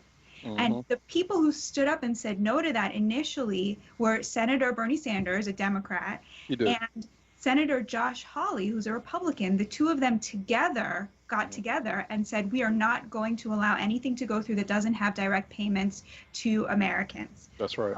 Class Americans. What happened then was the president said, oh, yeah, you're right. How come there's only $600 payments? So in response to Hawley and Sanders, they decided to add $600. The president then came in and did this whole brinkmanship that he had no intention of following through with, and then did sign the bill. And at that point, the Democrats picked it up and said, actually, no, we're going to demand $2,000. And that's what we're sitting here waiting to see, whether, Senator McConnell is going to allow that vote. And Sanders has said he's not going to allow anybody to go home for New Year's until there's a vote on that. So to me, it seems like there was at first a bipartisan consensus that left working class Americans out of the deal. Yeah, completely out of the deal. Completely out of the deal. That's a good point. That's a very good point. There was a bipartisan moment between Hawley and Sanders that brought those checks back on the table. So it's a little bit more complicated than I think is being portrayed. And at this moment, there are 4 Republicans who have said that they are going to vote for $2,000 checks, and those are Rubio, Hawley, and then the two who are up in the runoff in Georgia, so Loeffler and Perdue, and then people are saying now also Lindsey Graham, for whatever it's worth, has said that he was going to vote for. So the Democrats need 8 more Republican senators, and if they can get them to vote yes, then the $2,000 checks are going to go through. That's a very interesting point. So it's like, not until they found a very public moment where you could put Republicans on the spot, suddenly Democrats are now making this very energetic bid towards enhanced direct payments. Because at the start, you're absolutely correct, and Senator Sanders was rather incensed about this. He was saying, well, we might as well just not even push this bill. We should not. At one point, he was saying, I don't even support this. We may not, this is pretty much nothing at all. Like, why vote for it if it's nothing at all? I've never been like the biggest Bernie Sanders fan, but I agree with him. I'm like, well, if you're not going to have direct payments, and it was short-lived, but I think that window of time when that happened was so short-lived, because then suddenly there was like some agreement. It was rather within a day or two. Then they were like, okay, yeah, we'll do the $600 direct payments. But it's not until it's like a moment where you can start putting some people on the spot about it, or kind of publicly embarrass them. Okay, yeah, let's do that. Oh, why don't we do $2,000 direct payments? See, even President Trump saying that. So it's what's the rationale, you think, Batya, for not having direct payments at all in the beginning? I mean, and even now going with even a nominal amount, $600, which is a pittance, right? You don't even want to go to $2,000. I mean, what do you think the rationale's been, for against these direct payments? It seems like there's this resistance towards direct relief, that it's just so much relief, it's too much relief, that Americans can't handle that much relief. What is that rationale, you think? Well, to me, it seems like increasingly the Republicans are the party of the rich, and the Democrats are the party of professionals and the educated, and there's sort of no party who seems dedicated to working class Americans. So, like, I'll give you another example. This whole student loan forgiveness that Schumer is pushing as the kind of #1 issue, that he wants Biden in the first 100 days to start, giving student loan forgiveness. It's like, well, who does that benefit? People have gone to college. but it's people who've gone to college that the COVID economy has already rebounded for. Like, you know, most 99% of people who are in white collar professions, they're back at work or they're working from home, and they never lost their jobs, you know, where they were furloughed and now they're back. And meanwhile, it's working class Americans who don't have that college degree to fall back on, who are out on the front lines, either working as essential workers or still unemployed, 12 million of them. And which party right now is saying we're actually standing for those people? It doesn't seem to me like there's like a party that has devoted itself to that, you know. Like I said, with the Democrats saying, you know, student loans, like in the midst of a pandemic where people who have student loans, who have gone to college, they are the people who are still employed and still have their jobs. That's where the Democrats are putting their energy. Like, it seems to me really backwards. I don't know. What do you think about that? And I'm also very interested why you don't like Bernie Sanders. I too have mixed feelings about him, but I'm interested in your feelings about him. Yeah, I'm going to get to that in a few moments too. Thanks for that question. Well, on the student loan debt question, I understand where, well, I don't know, like Schumer's specific, you know, sort of logic behind that, or why he's pressing for that right now. I mean, because, you know, every politician or every elected official, they have their own motive. Overall, there is not just a student loan crisis, but that's creating an economic crisis where we have like nearly $2 trillion worth of student loan debt. So it's not just a problem for those who are saddled with the specific student loan debt. It's a problem for the overall economy.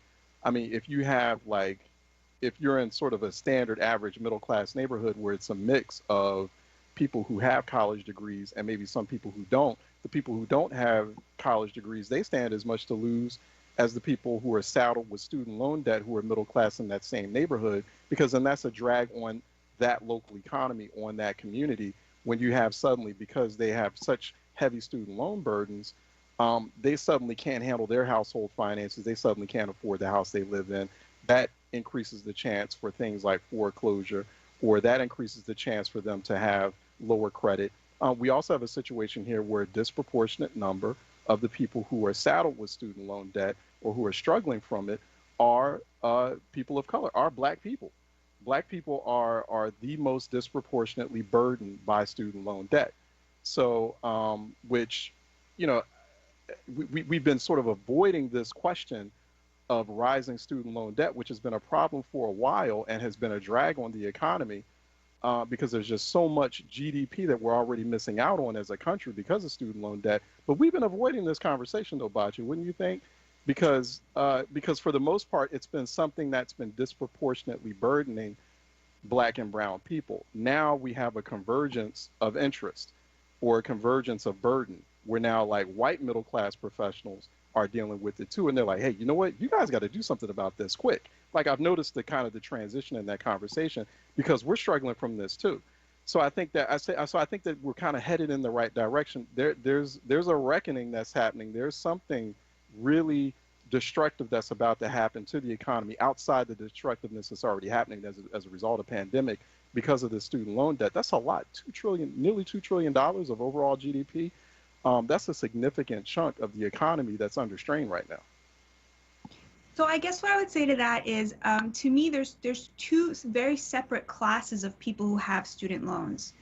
There's sort of people who are making under $50,000 a year, under $80,000 a year, who maybe dropped out of college or who got that college degree and took out a significant, loan to them.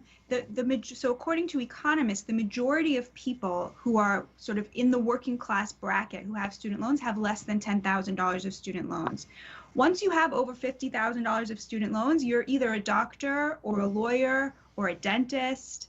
You're a person who is actually paying that off because you took out those loans, right? Like a dentist, right? A dentist will graduate from dental school with $300,000 in loans, but that person is making a lot of money. So I would totally support a student loan forgiveness if it was capped at the income, If you're making under $80,000 a year and you have $10,000 in loans, I'm totally happy for the government to pay it off.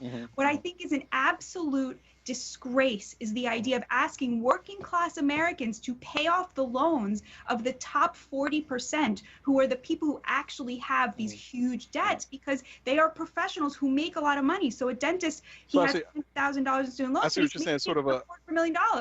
I see what you're saying, like a sliding scale of cancellation of student loan cancellation. It's the same thing with the direct relief payments. Like why are we cutting checks for 153 million Americans? Because that's what happened in the CARES Act round of stimulus checks. Because not all 153 Americans are out of work. We do know I think the estimate right now is we have about 20 million Americans are out of work.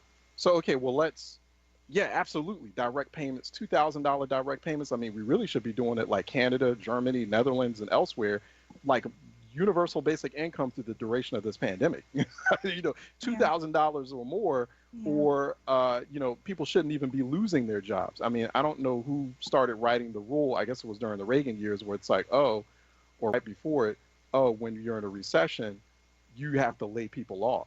I don't think that has to always be a guiding principle, but not to go to veer off too much on one point.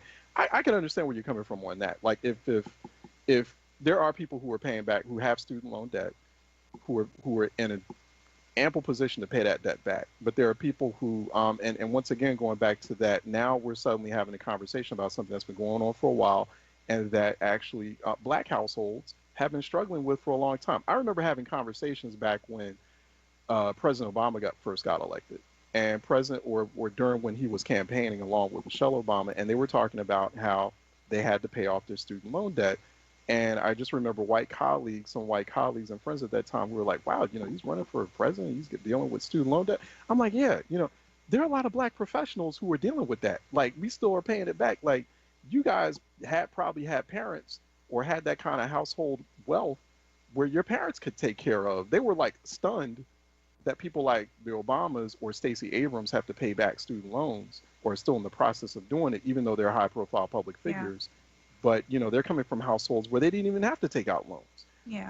But I do agree with you. I think that there probably needs to be a little bit more attention paid to, or a disciplined approach in cancellation of that debt. But go ahead, Bachi. I don't want to take too much time away from you. Because when you say, like, let's cancel student loan debt, that it doesn't just disappear. That burden falls on the taxpayers, and the taxpayers are often working class. So you have a situation like what the Democrats are now pushing Biden to do is to have, like, the student loans of the top 40% get paid off by people, 20 million of whom are unemployed right now. And that, to me, is the real thing that sticks in my craw, is like that burden is going to fall on somebody, and it's going to fall equally on the working class. But the benefits of canceling student loans is going to disproportionately impact and benefit the upper classes. That's what I find to be, like, really, really immoral almost.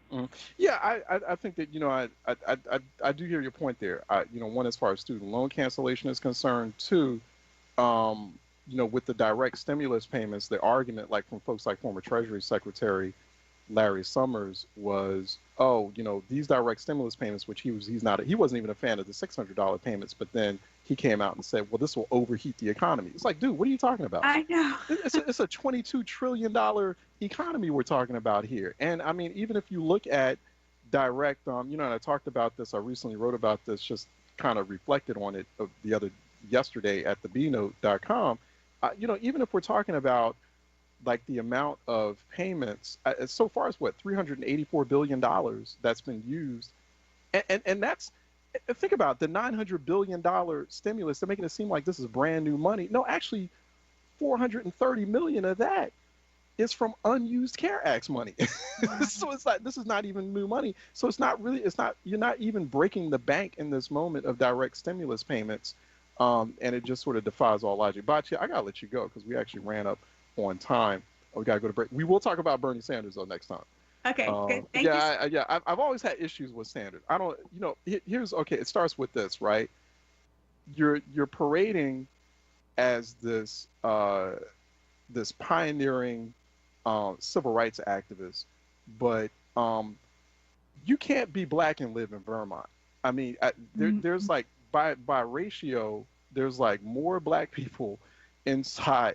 You have a higher chance of going to jail in Vermont just by walking the streets or driving around. And he needs to address that. And every time he gets asked about it, he gets belligerent.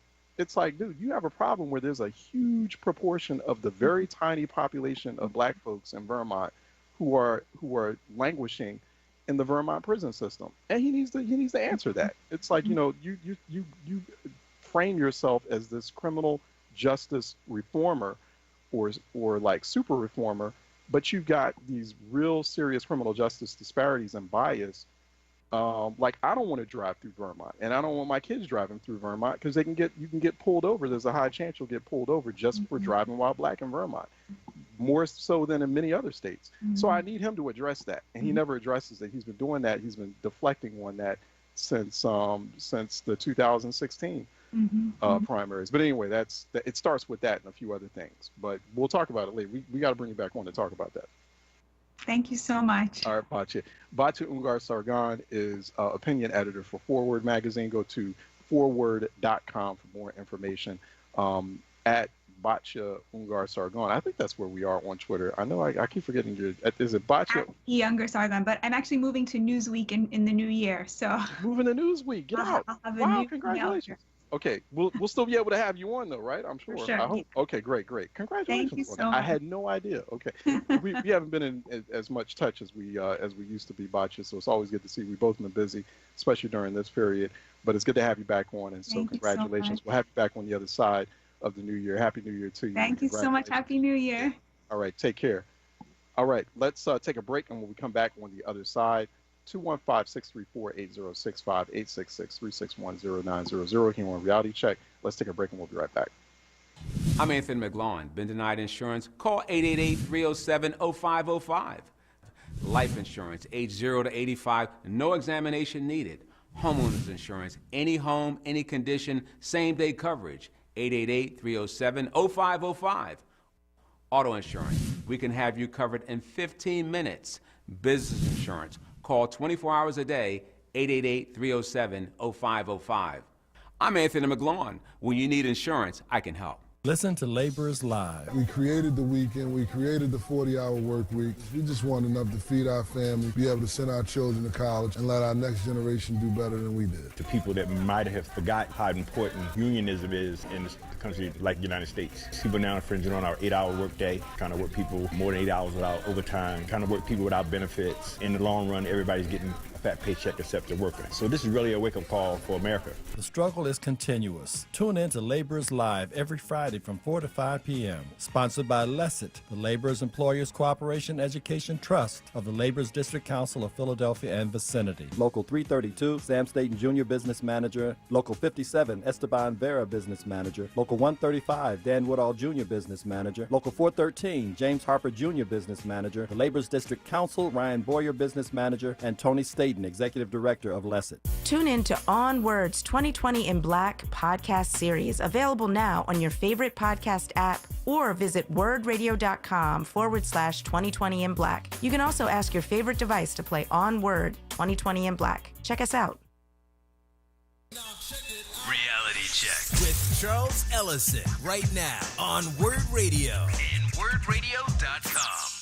Okay, today is Ujamaa. Ujamaa, that is the fourth principle of Kwanzaa that recognizes cooperative economics. Cooperative economics encourages our community to build business and support each other to maintain ownership. Practice your cooperative economics by continuing to support Wurd Radio today. You can purchase an annual Forward membership at a discounted rate of $80 from now until New Year's Day, January 1st. Also, in the spirit of cooperative economics, you can still buy black during this holiday season.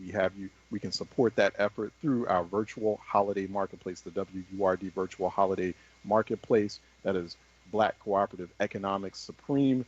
And we do that at wurdradio.com/marketplace, wordworks.com/marketplace. We do that yearly annual holiday extravaganza where we have black businesses providing all sorts of great products and gifts and items.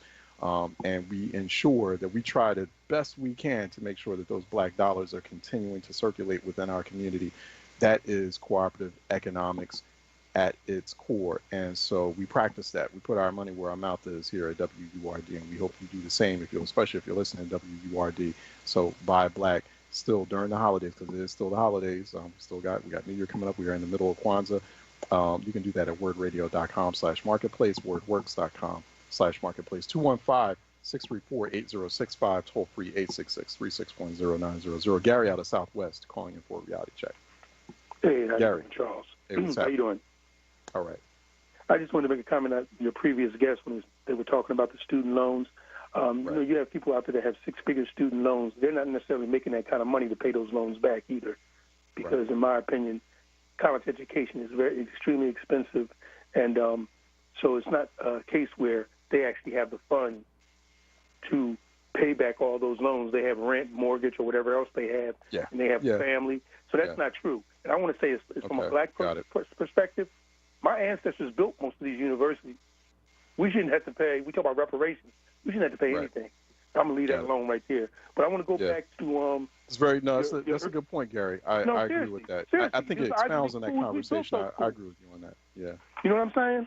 Yeah. So I get tired of hearing that kind of nonsense. But I want to go back to when we talk about the FOP. You know, it's that whole entire situation. The police commissioner doesn't really have that much power because the FOP runs everything, and they know it, and they know that it's been that way forever. And for them to sit back and, you know, like outlaw, they're trying to blame her for this and blame her for that. It doesn't matter who's in that seat. The McNesby, the FOP, they run everything, and it shouldn't be that way. And when Maurice called in, and Woody called in also, Charles, it's a disgrace. It's a disgrace that our black elected officials have really not done anything to correct the injustices that we face as a black person every single day in this city. Their children don't have to worry about going to a dilapidated school. They live in a nice community. Yeah. They have police protection to make sure they're okay. You know, I look at my situation, my wife and I, we were blessed enough to be able to take care of our young men, send them to good schools, you know. But that was a blessing for us. Everybody doesn't have that. But we sacrificed, too, because we did without a lot to be able to do that. Dad wasn't going out getting a new car every other year, and we didn't be able to take all these expensive vacations all the time because we put them first. They didn't ask to come here, so we sacrificed. And, yes, we went into some debt to help them to get through and get their college educations. So I'm tired of them always acting like we're begging. We built this country. And I'm tired of our elected officials not stepping up to the plate and serving us. And the overwhelming majority of them down at City Hall look like us. We should be outraged. I don't know what else we can say or what else I can say that's going to make us wake up and the light bulb goes off to understand that they are not serving us.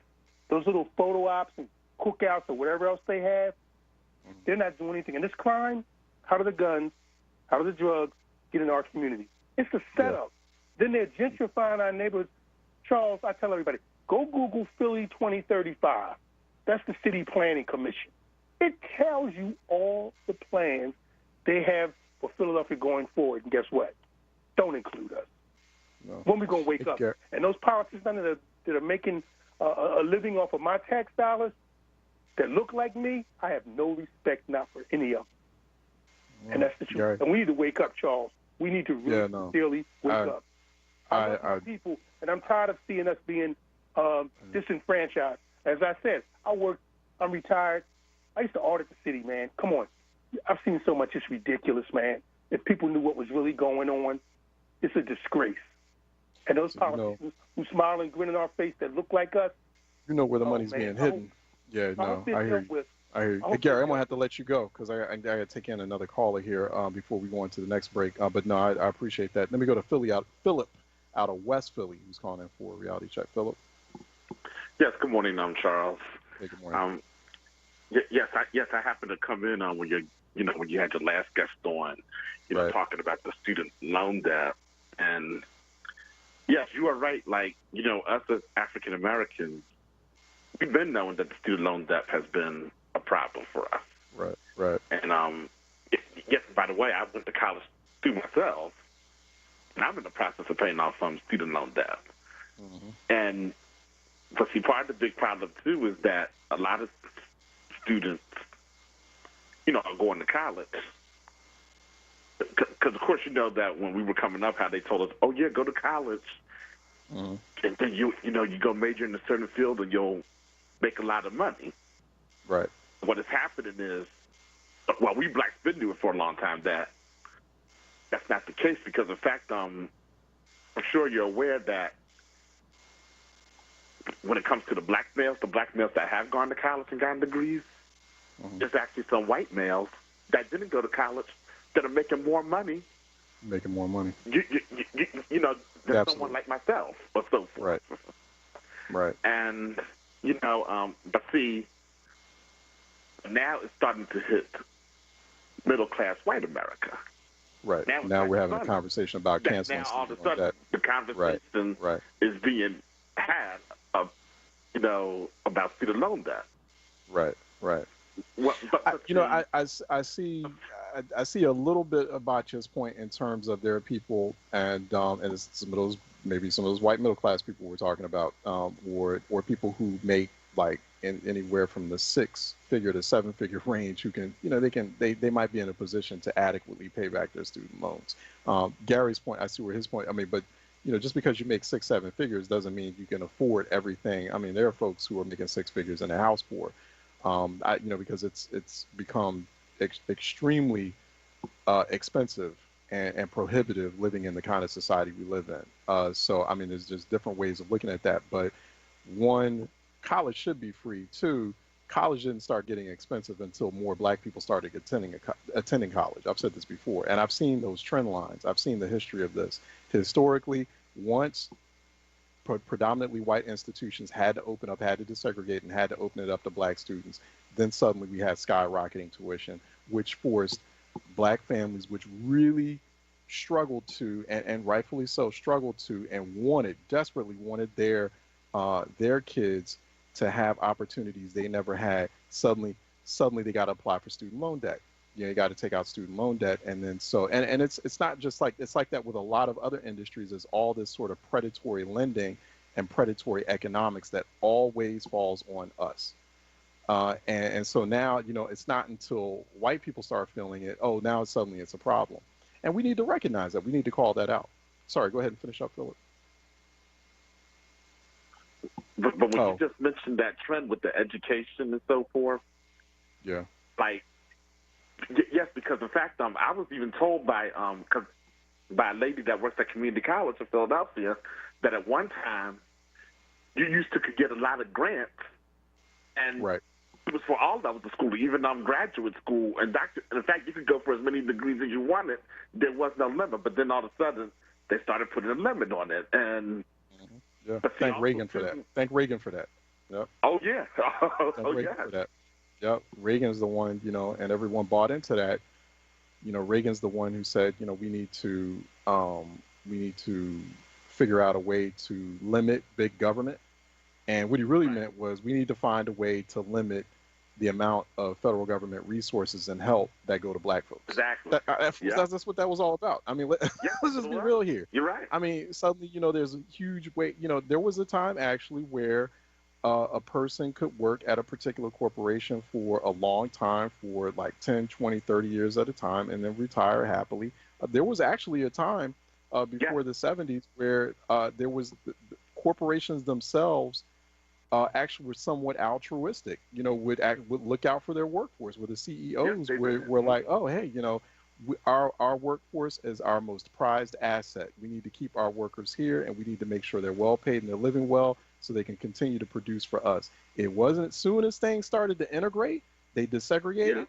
And as soon as, you know, black folks could go to colleges and suddenly black folks could start getting some of those middle class jobs, wage inequality, suddenly, you know, labor unions or certain labor benefits, everything starts taking a hit. All the social safety net and that altruistic mindset from CEOs and the corporate space, all of that just went to smut, because it's like, oh, we can't, they can't have those same benefits. We don't want them knowing what we got, or them experiencing what we've got. And now it's all coming back full circle to bite them as well. Now it's creating a very unsustainable economic environment.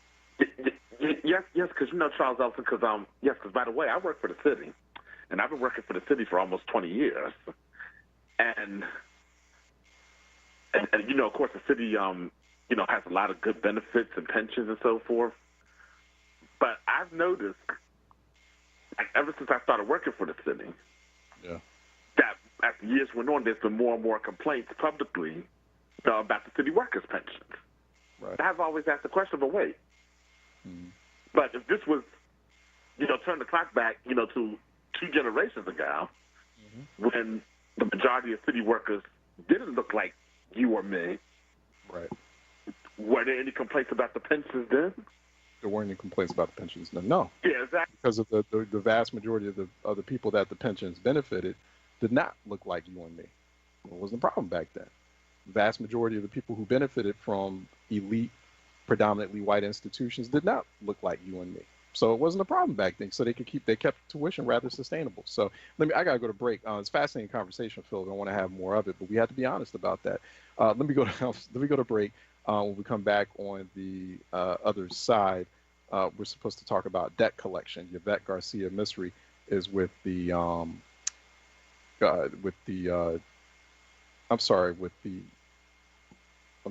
Center for Responsible Lending. I'm sorry, I missed that for a moment. Yvette Garcia Misri, we're going to talk about debt collection and the problem with that. Here on Reality Check 96.1 FM 900 AM, WURDradio.com, Wurd TV, Wurd app. Stay tuned, we'll be right back. This message is from the Philadelphia Department of Public Health.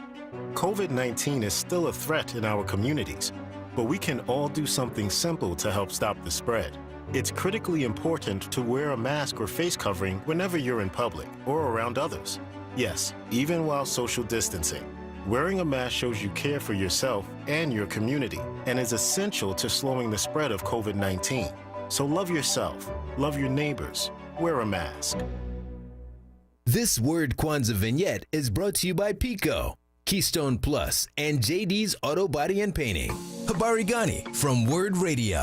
The 7 days of Kwanzaa are dedicated to the Nguzo Saba, or the 7 principles of Kwanzaa. Today is the 4th day of Kwanzaa, Ujamaa, or collective economics. Let's use today to plan, build, and maintain our own businesses.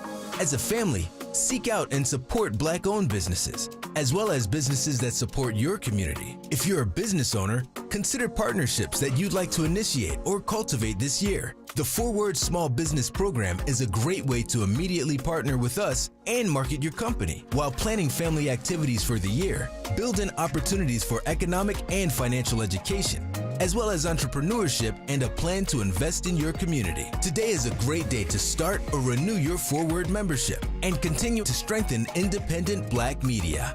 For more information about Kwanzaa, visit WURDradio.com. This Word Kwanzaa vignette was brought to you by Pico, powering communities, Keystone Plus, and JD's Auto Body and Painting for all your auto body and detailing needs during this holiday season. Want to buy black for the holidays? Wurd Radio has got you covered. WURD is proud to present our virtual holiday marketplace online. Support local, small, Black-owned businesses through the marketplace and purchase your holiday gifts today. Visit WURDradio.com/marketplace or WURDworks.com/marketplace. Habari Gani. It's the 4th day of Kwanzaa. Today's principle is Ujamaa, or cooperative economics. So light that center red candle and stay tuned. This is Wurd Radio, 96.1 FM and 900 AM WURD Philadelphia. Streaming live on WURDradio.com, the Wurd Radio app, or watch live on Wurd TV via Facebook and YouTube. Wurd Radio. Independent Black media. Reality Check with Charles Ellison right now on Wurd Radio and WURDradio.com. All right, welcome back. We're back at it here on our Tuesday edition of Reality Check. It is at 96.1 FM, 900 AM in Philly proper, but beyond the greater Philly, Delaware Valley area. Of course, we are live streaming on WURDradio.com to the nation, to the world, and Wurd TV. We're at Facebook.com/4Word and YouTube.com/onWURD. Many of you watching us, and I see lots of comments and questions there as well. Feel free to continue to do that, and we'll get to that at some point in the near future here on the Tuesday edition of Reality Check. I'm at Ellison Report, #Reality Check. We have joining us now Yvette Garcia Misri. She is litigation counsel in the litigation unit at the Center for Responsible Lending. Go to responsiblelending.org for more information on them and some of the issues that they track and follow and advocate on. Yvette joining us by Skype here on Word TV. Yvette, how are you doing? Thanks again. I'm doing great, Charles. Thanks so much for having me. It's a pleasure to be here. Excellent, excellent. Thanks so much for that. These might seem like very obscure sort of regulatory rules, but they're not, because they impact quite a few Americans, a lot of Americans. The issue of debt and then debt collection. People dealing with that reality, with the horror of that in a number of ways. The Consumer Financial Protection Bureau, under this current administration, had just released a new rule. I think it was this Friday, and it was some new provisions, of the way you describe it, new provisions on what's called time-barred or zombie debt. I'm real curious about this first, and I know other listeners are probably curious about it. When we say zombie debt or time-barred debt, what do we mean by that? Good question. So what we mean by that is debt for which the statute of limitations has expired. In other words, debt that is stale, that is old, and legally cannot be collected on in court. Okay, got it. And so what was this CFPB ruling, what was this addressing specifically? It was a way to eliminate that kind of time barred or debt that is past the statute of limitations. Talk about that rule, like what it was supposed to do or what it's purporting to do. Absolutely. So the CFPB just released the second part of its two-part rule. It released its first part of the rule, which we can also talk about if you'd like, in October. And then the second part, just as you said, last Friday, this month in December. The rule in its whole is really a mixed bag, but really does fall short of fully protecting consumers, especially consumers of color, who we know bear through systemic racism a disproportionate share of debt, but really fails to protect all consumers, especially during the pandemic when families are struggling financially and otherwise, and the rule falls short. So in the second part of the rule, as you mentioned, the CFPB actually has blessed the collection of time-barred debt by debt collectors. Yeah. So this type of debt is already not enforceable in court. In other words, it's unlawful for debt collectors to sue somebody for time-barred debt or to threaten to sue them for time-barred debt. But this rule has sanctioned debt collectors to be able to still collect on time-barred debt outside of court. So in other words, they can send letters and communication and ask debtors to pay for debt that the statute of limitations has already run. Yeah, and what's worse about it, in my opinion, is that a debt collector can send me a letter and say, you have $100 of debt that we have in collections, and we are not able, and disclose that they're not able to sue in court. Whether or not people fully understand that is another question. And that consumer may say, you know what, I just want to settle some of this debt. I'm going to make a partial payment. I'm going to pay $10 of the debt. And just by making a small partial payment of that debt, the entire debt is revived, and then the debt collector can sue the consumer for the entirety of the debt in court. So the debt really just comes alive again and is able to be enforced in court.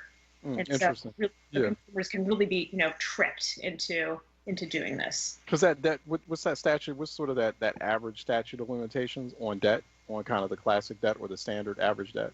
Yeah, so it really depends on which state, but it's really somewhere between 5 and 10 years, right? Usually. And the reason for statute of limitations is really that lawmakers know that evidence becomes less reliable over time.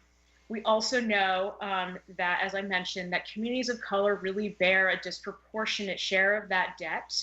We know that 31% of adults with credit reports have a debt in collection, but that 42% of those living in communities of color have a debt in collection. We know that our families have not fully recovered from the Great Recession of 2008 and 2009. No. And now that they're hit with the economic crisis and health crisis of the pandemic, that they are struggling even more and are less able to pay those debts. And so statute of limitations are really important. Yeah, debt. There is a debt crisis. Typically when we talk about debt, they're always talking about the national debt or the type of debt that the government is in, but we're not paying a whole lot of attention to, or we're not having an urgent, or at least policymakers are. I know you are, and I may be, and folks listening to this program may be. Policymakers are not having an urgent enough conversation on that household debt, individual debt, the type of debt like you were, the disparate debt, that we see, that the burden of that falling more on Black families, especially brown families, on those, those kind of those people of color population groups, as we call them. How, just overall, just sort of your general characterization or your general illustration of the debt crisis right now, Yvette, like, how bad is American debt? Just so people understand, we can get sort of into the details or the weeds of this rule and what needs to happen here to, to better eliminate zombie debt. Mm-hmm. It's really dire. And, many families are really sort of living a nightmare with debt. We know that families with debt have higher rates of not only depression and anxiety and suicide, but also higher rates of cardiovascular disease and hypertension and obesity. It is a big burden, both sort of literally and figuratively for us, right? The debt industry itself is thriving right now. The debt industry is an $11 billion industry. Before the pandemic, consumer debt, meaning mortgages and credit cards and student loans, reached 4.2 trillion. Since the pandemic, in the numbers from June of 2020 are now at $14.3 trillion. Now, a lot of that has to do with wealthier people being able to refinance their homes due to low interest rates or buy new second homes, while other folks are losing their jobs and depending on very scarce unemployment benefits. We also know that many low-income folks are opting to go back to school in hopes that they can make a better future for themselves and their families. Right. So some of that increase can be explained there, but not all of it. And so we know that, and I'm sure you and your listeners have read stories or know folks in this position, people who are putting their rent on their credit cards or their mortgage payments on their credit cards because they have no choice, because they've lost their jobs or their income has decreased dramatically. And the only way that they can stay in their homes is to charge it on their credit cards. So Americans, all of us, we're racking up more and more debt. And once we're in this cycle of debt, it's really hard to get out of. And it's really hard to save and put money aside to obtain our goals, our financial goals, and to make sure that we have some sort of a safety net in case something happens. What's the most effective way to manage this debt, that much excess debt? I mean, is it to cancel it all? Because we were just having a conversation in sort of the previous segment before this about the debate over canceling or cancellation of student loan debt, and that's probably going to reach a fevered pitch as we get into the new administration. A lot of people want that to happen. Should it be as simple as that? I mean, but people buy things, and at some point they have to, they're buying that on credit. They have to pay it back. So I don't know. I guess I'm wondering, but there's obviously that's a huge, tremendous, unsustainable strain on the economy. And so what do we think is the best way to handle that? Yeah, I mean, we think that a lot of different things need to happen. Certainly debt cancellation and what's called debt jubilees, or sort of forgiving large swaths of debt, in particular medical debt. Yeah. Surprise medical debt that people have racked up, much of which through the pandemic. that is definitely part of the solution and needs to happen. And like you said, particularly around student debt. But in addition to that, we need to stop abusive debt collection practices. You know, like you said, debt collection can be a legitimate and useful and necessary practice, right? To collect debt that people have honestly racked up. But what we need to do is halt the practices that are harassing and abusing folks. Yeah. So for instance, if I may, in the first part of this rule that was released in October, that part of the rule was, as I said, a mixed bag, but the most harmful provisions that it did allow is that it is now clear that debt collectors may call a person for their debt up to 7 times per week for each debt. So if somebody has 3 debts in collection, they can now receive 21 calls per week. And on top of that, the first part of the rule allows debt collectors now to contact folks through email and text messages, and even through their social media accounts, by sending friend requests and sending private messages on Facebook and other social media platforms. And there's no cap on how many electronic messages they can leave. And so while, you know, I think consumers need to know that they can always opt out of those calls. They can ask the debt collector to stop calling, and the debt collector must stop calling. They can also opt out of each of the electronic messages that come their way.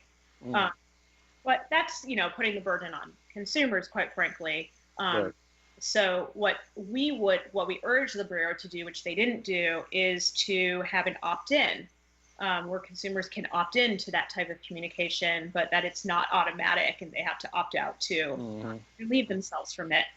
So yeah, because I think there's a big question about, I'm sorry, I didn't mean to cut you off because it's fascinating. Real quick before you go on, because I wonder about enforcement, right? Like, because a consumer, like what are sort of the channels that an average consumer can go through for them to stop it? You know, what's the guarantee that they will stop once the consumer requests that or demands that, right? So right. I mean, you know, you could be getting like, you know, 7 or 10 or 20 calls a week from like either one debt collector or a bunch of them, and then you say, hey, listen, you need to stop this. You need to stop blowing up my phone. You know, because federal law stipulates that you have to, you can't, you know, I can opt out, but then they keep doing it, right? I mean, I've heard situations like that. So, I mean, they just keep doing it. And I mean, where's the enforcement on all of it?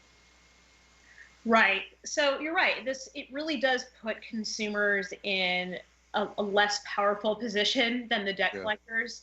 And so, you know, the savviest of consumers can, you know, make sure they're collecting information about who's calling and what exactly they're alleging the debt is, and then requesting the debt collector send them the original information so they can really prove that the debt existed in the amount that they're claiming. And again, you know, they can ask to stop, but there is, you know, not a lot of channels for them to go to, like you said, to have that enforced and to, you know, so I would advise them to write down everybody that they talk with when debt collectors call them, and to contact a legal aid attorney in their city or state if the calls do not stop or the messages do not stop, and to, you know, document them as much as possible. Yeah. You know, I'm real curious too. It's just such a complex topic, but it's very simple in the way that just so many people are experiencing it as we speak, right? And it's having such a drag on individual households and on the entire American economy. I'm wondering about that, like the type of stress, the strain that households go through as a result of these debt collection, these harmful debt collection practices. I mean, is there a price tag on that? Is there a certain cost? Do we have like sort of a ballpark figure? Hey, this is how much in drained GDP this kind of activity costs, you know, just to sort of prove to policymakers and also to the financial services sector, hey, listen, this is, you may think you're still trying to recoup losses or recoup profit that you say you've lost, but this is actually costing you even more money, or it's costing your sector or your economy even more money by putting this kind of stress on households and on individuals. Does that make sense? I wonder about that. That does make sense. And you make an excellent point. I'm not sure that we have those comprehensive numbers to show what the real cost of the debt collection is for families and for the economy. We of course know, like I said, that families are having to spend money towards their debt instead of saving it, and so they don't have these safety nets that they need to fall back on, and so they're more likely to have to rely on public benefits, or to rack up more debt, right?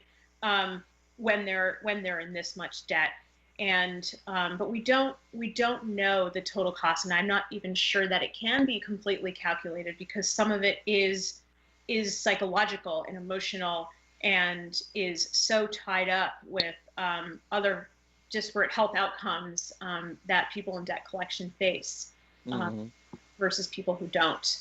Yeah. But you're right, that would be a very important policy consideration, and one that we should dig into more. Yeah. No, it's a fascinating topic. It's troubling as well. We've been talking with Yvette Garcia-Misri.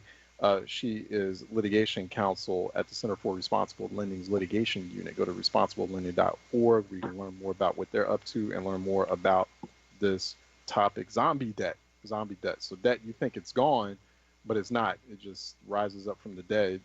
And so that's, do we know, real quick, Yvette, I mean, are we more hopeful with the new incoming administration that these rulings, that there will be a refreshed new Consumer Financial Protection Bureau, a CFPB that's actually carrying out its original mission?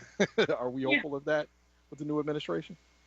We are hopeful, and we will be calling on the Biden administration to step up and to revisit this rule in particular, both parts of the rule, and to, in general, just strengthen protections for consumers, as well as continue to give emergency relief for COVID-related debt collection issues for struggling families. So absolutely, we're hopeful that the tide will turn, and that this CFPB will focus on banning the collection of zombie debt completely, not just in court, but out of court, and to lessen the burden on families from harassment and abuse from debt collectors. Yeah, no, it truly is a racket. And then, it's complex. It's interesting because the president-elect, I mean, he is kind of partly responsible for some of these current bankruptcy laws and debt collection laws and things that we're dealing with when he was a senator, writing some of that stuff, or being, involved in those negotiations and bringing us to where we are now on some of those issues. So it's going to be very interesting to see like where he stands on that now that he's president, and what can, if there's something new that can come out of the new Biden administration. Particularly with respect to really pressing issues like this. Yvette, thanks so much for your time. Really appreciate it. We'll have you back. Thank you so much. Happy New Year. All right. Happy New Year to you. All right. Take care. Be safe. You too. Bye-bye. Bye-bye. All right. Let's take a break. And when we come back on the other side, we're going to have phone lines open at 215-634-8065, toll free 866-361-0900, 215-634-8065, toll free 866-361-0900 here on Reality Check. Let's take a break and we'll be right back. I'm Councilman Kenyatta Johnson. As the holidays approach, we've all heard the news. A vaccine for COVID-19 is coming. However, now is not the time to let our guard down. As COVID-19 continues to spread, keep wearing your mask. Practice social distancing. Avoid large get-togethers. It will take time before we all get vaccinated. Until then, keep yourself, your family, and community safe. We will get through this pandemic together. Stay safe. Stop the spread. Step by Step Home Care Professionals is one of Philadelphia's fastest growing Black-owned home care employers, and they are hiring. If you are a caring, nurturing, and compassionate person who enjoys helping people in need, Step by Step Home Care Professionals is looking to hire you. Go to sbshome.care to complete an employment application. That's sbshome.care or call 610-321-3108 for more information and ask for Monet. Step by Step Home Care Professionals is hiring today.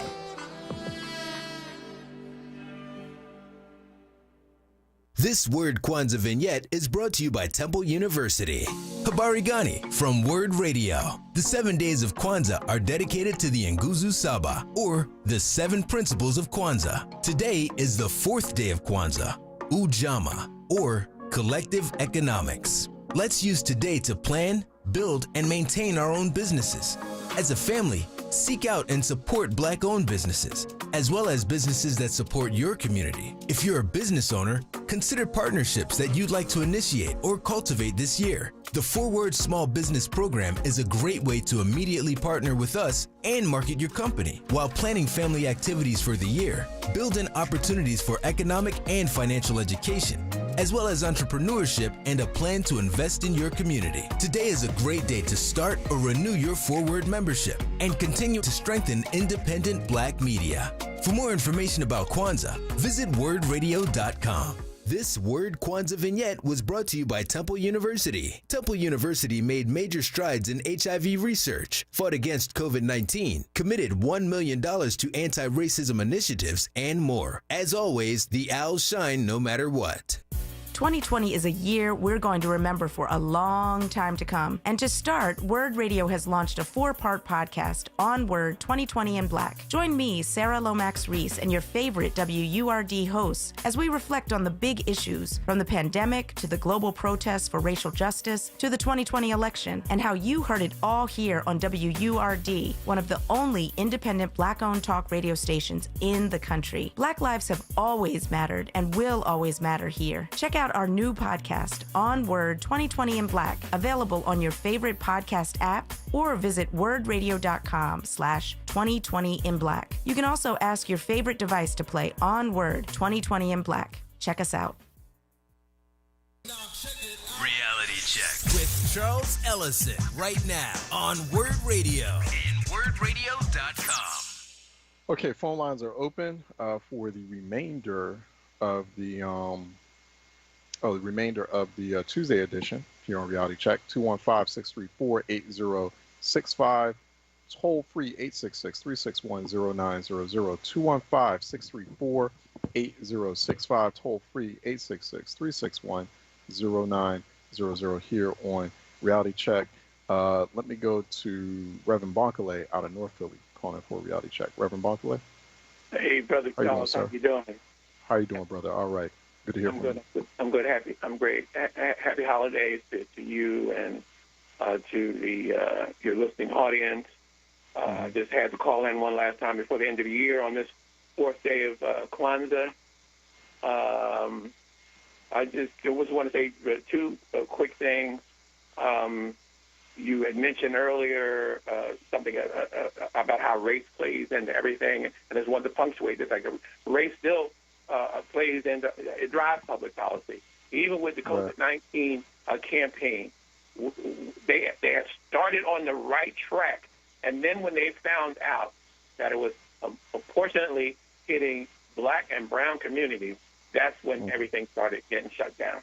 Okay, so when they thought that it was hitting everybody evenly, from my perspective, it looked like they were starting to roll out a plan, an active plan. But as soon as they started saying that 30% of Black people were being hit, and the Hispanic community and people of color, they shut everything down. And then the last thing when you say shut everything down, you're saying like they stopped doing the shutdowns. I think I think the shutdowns at one point, I think when you have a pandemic of that scale and that contagious, you have to shut everything down. I mean, just do what you have to do, temporarily shut it all down. Shut the economy down. The government then needs to tap into its reserves, spend the money it needs to spend to keep people afloat, keep necessary services going. But I think to your point, it kind of started off like that, where everyone seemed to be on the same page, but then suddenly they weren't. You're right. Like as soon as you started finding out, and that's why you suddenly had like white people going to rallies without masks, going to MAGA rallies, because they're like, well, it doesn't affect us disproportionately, it affects them people over there. So why should we care? Yeah, no, I hear you. I'm sorry. Go ahead, Reverend. I said that wrong, but I like the way you corrected it. But I didn't mean shut it down. I mean shut the rollout of the things that actually the better management. The management of the COVID situation, right. And that was race driven. And then the last thing I'll say today is as we go into the new year as a people, one of the things we have to do is to find that right balance between what we're going to be asking the government to do for us, and we should be pushing them. They have to do more because they're using our money to do everything. But at the same time, because of the depth of the crisis in our neighborhood, we have to be willing to roll up our sleeves and take care of some of this stuff ourselves. The education piece, we got to demand that they do a better job in education, but we have to be actively involved. The crime statistics, we got to demand that they do more to stop the violence in the neighborhood, but we have to be actively involved. So it's the only way it's going to happen if we have to be fully engaged. Yeah. So I'll end with that, and I just want to I totally agree with you. It has to happen like that. I mean, we make the demands, we put the necessary pressure on government that we need to make. We should. That's the way it works. And we're taxpayers too. We're also law-abiding, productive citizens that make just as much a contribution to the way everything works as anyone else. So we have a right. We've earned that right. We deserve that right to make those demands and to put those kinds of put that kind of pressure on government, state, local, and federal, and they should be responsive. But at the same time, we got to make sure we always have our own internal plan to align with that. You got the internal things you need to take care of, to match up with the external things we need to take care of. So you're absolutely spot on with that. I totally agree, and we need to continue in that spirit. Thank you, Reverend Barkley. Happy New Year, happy holidays, happy Kwanzaa, happy New Year to you and everything. It was good hearing from you. I know I got to catch up with you, and I will real soon. Let me go to Lloyd out of Hamilton, who's calling in for a reality check. Lloyd?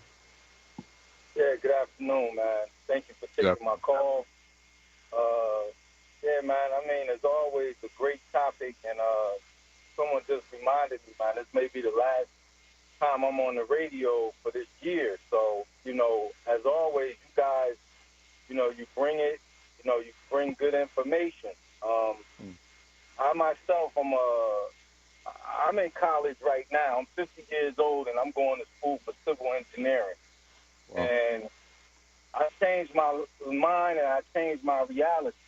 The topic that you were discussing today, when I was out there, studying the law, trying to be a hood Johnny Cochran and go against the system, all of this stuff that you're talking about right now and everything we're witnessing is like coming to fruition about debt, these debts that people owe, how they're zombie debts. It's unbelievable how these laws come about and everything, and how they try to keep them where people are collecting debts, and like the debt is old. It's like it's like laws that we don't know about, and it's a saying that what affects man the most, he knows the least about, and that's the law. Right? Yeah. So that on top of that, a president that we have, he said a lot of things as far as kangaroo court and stuff like that, because what we have to realize is that we're always being studied, always. And they're always studying us for the simple fact we have inherent knowledge that we don't even know about. We're ignorantly intelligent. And that's why they have to study us, because we're trying to get them up off of us and the injustices that they do to us. So at all times, they're going to study us. So that's why I had to call in, because of that debt thing that you got. I'm studying the law with people saying that these laws is fake and this and that, and and some of the stuff is kind of true, but at the same time, like the Reverend just said, anything that you involve yourself in, you're supposed to know about it fully. The one thing that we have that's against us is we were forced here according to the history, and we weren't even allowed to learn their laws until a certain point. You know what I mean? We weren't allowed to read or anything. So now we have to deal with a president who gave the historic black colleges all of this money to study a law, to study the educational system that he bucks constantly. He shuts that down.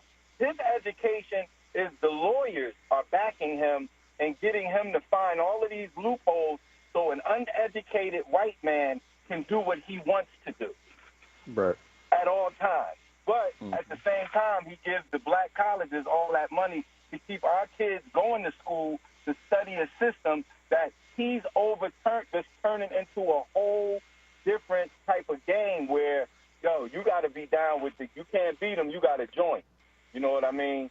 And I had to go back to school because my life was in shambles, and I'm studying, and I'm in school with these young people, and we have a problem because they think they know everything, and they don't know anything, and they're being taught a cookie-cut pattern that's not equipped for a rich, whatever kid or whatever. You could be gangster from the street, lawyered up. When them lawyers come through and they start talking their legalese, everything shuts down. It's a whole new game. It does. Hey, Lloyd, thanks so much. I appreciate those thoughts, and thank you for sharing. Yeah, good luck to you too. Going back to school like that, but some spot on assessment and thought there from Lloyd. Let me go to Tyrone out of North Philly, calling for a reality check. Tyrone. Peace and blessings, good brother. Peace. How you doing, sir? All right. All right, and much love and respect to my WURD family. Before I get to the reason I'm calling my good brother, Brother Charles, I just want to kind of piggyback on what that brother said, and that is that they know our history. They know who we are, and they know, what's inside of us. And that's why I guess they want to keep us at one another, keep us from really, getting into their stuff because they know we would take it over. So just on that note, just really, they know who we are and they know how great and how resolved we are as a people. So I just wanted to add that with that. But, brother, I'm calling for two things. One, man, to just thank you. Thank you. Thank Brother Troy because, Troy, I know, is the engineer behind all the engineers. So for all the people, Troy is the man that got everybody doing their thing, man, and just want to thank him and thank you and thank all the WURD family because, this has been one horrific year, but the information, the things that were said, and what we were trying to get people to understand is, hey, we can get beyond where we are, and we can do much, much better than what we are doing. And, Troy, that's why I'm always pushing, from a positive strength that, ain't nothing going to turn us around, and we're going to be all right because we have been through this already. And I'm going to close with this, Brother Troy. I would say 5 of the last 7 or 8 folks who were murdered in this city, I'm connected with them, family or otherwise, I'm connected. And the reason I keep saying the folks is that is one of our eyesores because it just really tears us apart and keep us from being together to deal with the things we really must deal with. So my brothers and sisters, please, enough killing, enough shooting, enough, tearing our communities apart because we have a real enemy and we must deal with that with everybody on board. But when you take this family out and take this family out and take this person out, you know, it just weakens our abilities to deal with the real issues. So thank you, my brother, for all you do, man. And Brother Troy, you are the man. And we, you know, thanks to WURD family for always lifting and holding us up as a people. God bless you. Thank you. Thank you, Brother Tyrone. Yeah, happy holidays to you. Happy New Year to you as well. Thank you for that words of wisdom on this Tuesday afternoon from Brother Tyrone. And I'm sure Troy appreciates you as well. Appreciates that. Definitely we all want to thank Troy at the Board of Steel. Today is Ujamaa, the fourth principle of Kwanzaa that recognizes cooperative economics. And cooperative economics encourages our community to build a business and support each other to maintain ownership and to start. We need to get some ownership. We need to recoup ownership in 2021. Practice your cooperative economics by continuing to support WURD Radio. You can purchase an annual forward membership at a discounted rate of $80 from now until January 1st, New Year's Day. So you might want to take advantage of that. Let's take a break. Phone lines remain open. 215-634-8065. Toll free 866-361-0900. Let's take a break and we'll be right back. Family caregiving can be rewarding and challenging.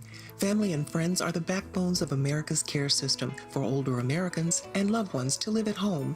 African American family caregivers care for a loved one for an average of 5 years and help with medical and nursing tasks for over 30 hours a week.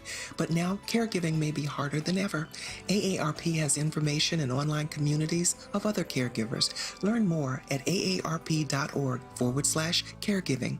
Do you want to help kids in foster care? CASA Youth Advocates is seeking volunteers of color to advocate for the youth they serve. 50% of kids in the Delaware and Chester County foster care system are children of color, yet only 9% of CASA Youth Advocate volunteers are people of color. Children in foster care greatly benefit from advocates who look like and can relate to them. They desperately need more volunteers of color. Visit delcocasa.org for more info. That's www.delcocasa.org. WURD Radio presents the following wellness tip to support our listeners with mindfulness and motivation as we continue to navigate the pandemic together.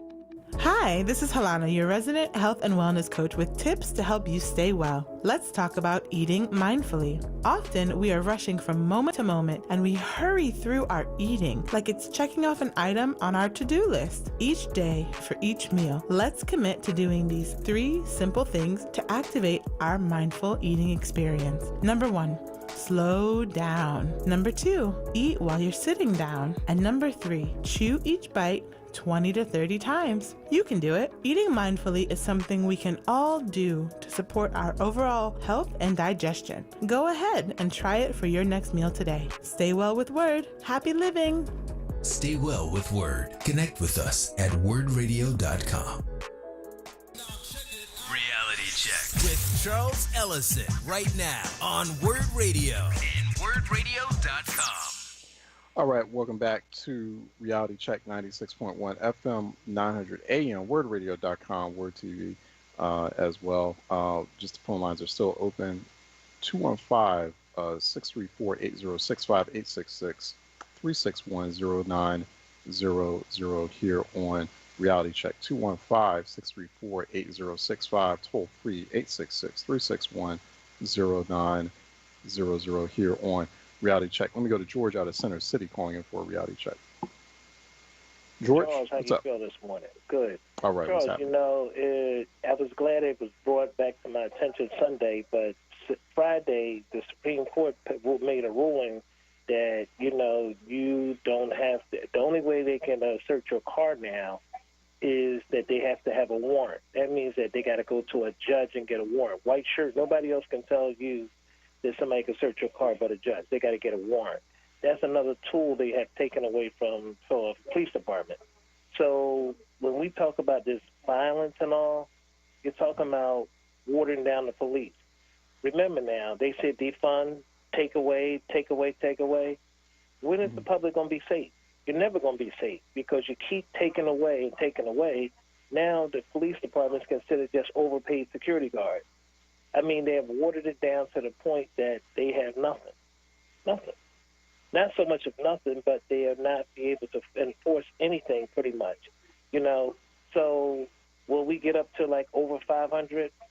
Pretty much, you know. So if we don't like start thinking about the things that you're taking away, you know, it sounds good until you need police or until you have a problem, until somebody hurt your loved one.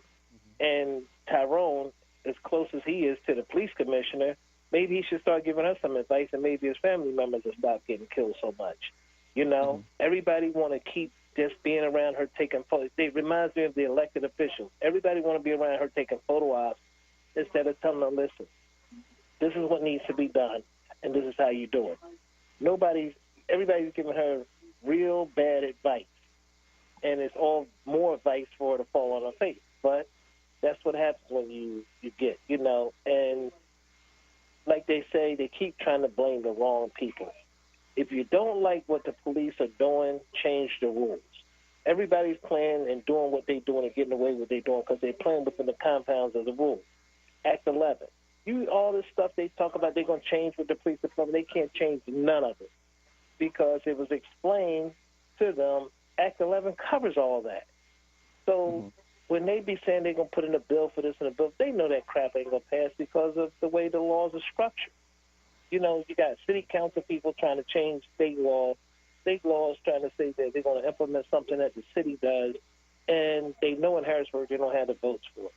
So, like I said before, and I'm going to stop saying it because it's like really wearing me tired, until those fools who sat there and insulted those people and just called them all out of their names and stuff, their pettiness, this little bickering, is going to keep going, but it's only going to cost the prices the people are paying as African American. I understand. You know, I have to ask you though too, because and thank you for pointing out that there was a Pennsylvania state Supreme Court ruling that came out last week. It was a 4-3 decision, and police must have probable cause as well as exigent circumstances in order to legally search a vehicle without a warrant. So, but I mean, absolutely. But you have a lot of, but you do have cases. It seems like the disproportionate share of people who get stopped without a warrant, or without any exigent circumstances, are people who are not armed. I mean, we have all these cases of black people. I mean, with some of us, we've experienced that where we get stopped for no reason at all. Oh, I agree with you, Charles. So I mean, something has. I mean, there has to be put.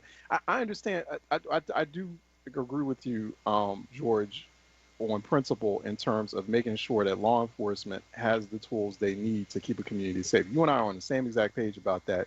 And I agree, you know, people talking about defunding the police or dismantling the police. Be careful what you ask for, because black communities, black, working class, low income, or the communities we come from, we deserve optimal high levels of public safety just like everyone else gets. We deserve that. We deserve that. So if like we need high levels or a high degree of police security, of policing to keep our neighborhoods safe and clean, that's what we should get. We should get. The other communities get it. Why suddenly we ask, we talk about we want it, and it's such a problem. But I have to say though, law enforcement has to be responsible, George. One, law enforcement, there should not be a situation where the police union is running a city's police department. Full stop on that. I disagree. I disagree with this whole. I mean, yeah, there needs to be people sitting down at the table, coming to an agreement about things, but the union should not be running a police department. It's the mayor and the police commissioner.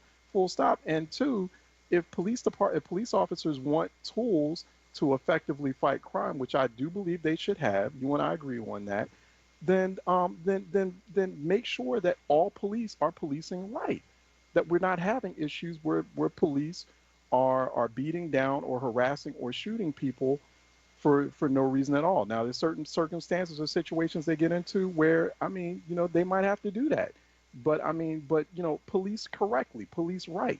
So then we don't have a lot of these issues in the first. So I think the responsibility, the onus of this falls on all parties involved in this. Charles. You still there, George?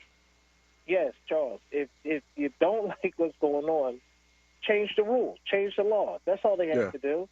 Yeah. Period. I mean, we can make those petty excuses and all that there, what they doing and this and that and the other. Right now, you can't tell me the last time you seen a police officer. But the thing is, when people go to change, but think about this though, George. When people go to change the rules or change the policies, when some well-intentioned, smart people like yourself, like myself, and others who aren't into the business of just, getting into outrage porn, when they really want to truly do that, then they get static from the police union. Then it's like, oh, the police, they can't have that conversation at reasonable conversation and pass the policy. They got to go through racist police unions. It's like, or they get stopped or barred by that. Like they want to do that, but then they get stopped by the police unions or interests that are converged with the police unions. That's why I think, you need to disrupt that. I mean, something needs to happen with that. So that's what I'm talking about. I mean, people do want to do that. I want to do that. Kind of like I think one policy change, I think that will work. Professional liability insurance for police officers. Pass that. They've been trying it. People have been doing it. Start doing that in Philadelphia. I bet you people start. I bet you that will start putting a stop on some of that misconduct and bad behavior from bad actor cops. I'll let you finish your thoughts real quick. I'll give you 30 seconds, George. The point is the liability part. They tried that. That ain't gonna work. Two, Philadelphia tried that. I remember Philly trying that. Let me finish, Charles. Let me finish. Second is that if you don't like things, if the police and everybody else, it doesn't matter. The legislators have to do that. It has nothing to do with the public or anybody else. You don't have a legislator that has the testicles or the heart to put the bills in or to put legislation in to change anything. And that's the way you change stuff. The public can't change nothing. They can hoop and holler all day. It doesn't mean anything. You don't like what the FOP or anybody else is doing, you go to your legislator and they put legislation and then change. Now, we can make excuses for whatever we want to make. George, I got to cut you off. I know it's a good conversation, George. I appreciate you bringing it up. I got to cut you off because I got to go on to Mamie out of University Center. I got to make sure I don't get up on the clock here. Mamie, because she's been waiting patiently. Mamie out of University City is calling in for a reality check. Ms. Mamie? Good afternoon, Brother Charles. Habari Ghani. Habari Ghani. All right. Thank you. I wish you and your family and WURD, Sarah Lomax Reese, the leader of the whole entire brilliance that WURD 900 AM, 96.1 FM continues to help us to get through the pandemic. And I'm praying that God is going to bless us all in this new year, 2021, that we won't have to suffer with what was going on before. And I love Troy and his family. I've known him since he was very young, and I bless him and his family. And God bless us all. Have a blessed day, you and your family. Thank you, Charles. Hey, thank you so much. Happy New Year to you. Happy holidays. And I hope you have a blessed new year, a blessed 2021, and more years to follow. So I appreciate that. And I know the WURD listening audience appreciates that as well. Yeah, we got to put out those positive vibes, and that's going to be real essential. But I do appreciate Ms. Mamie this afternoon. Thank you for that. Marcus out of Washington, D.C. is calling in for a reality check. Mr. Marcus, how you doing, sir? I'm good. Good morning, Brother Charles. All right. We as a people, what is our true understanding of the key decision makers of the country and these cities and these institutions? When you particularly look at the so-called elite, regardless if it's the black elite or the white elite. And when you see this interlocking relationship between the public and private,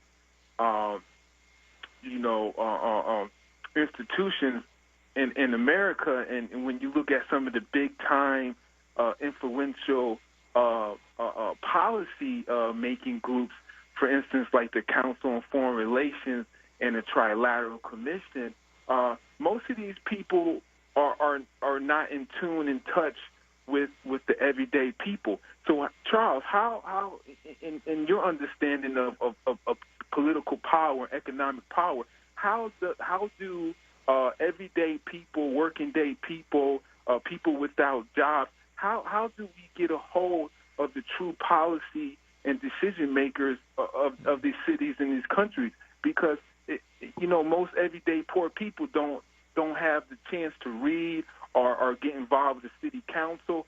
So how do we put pressure, because it seems like the team white supremacy, their quarterback is getting no pressure by our defensive line. It's not really, as a people, we don't got to be really offensive. We can be a defensive people and still get pressure on their quarterback to cause a turnover. So what can we do, Charles?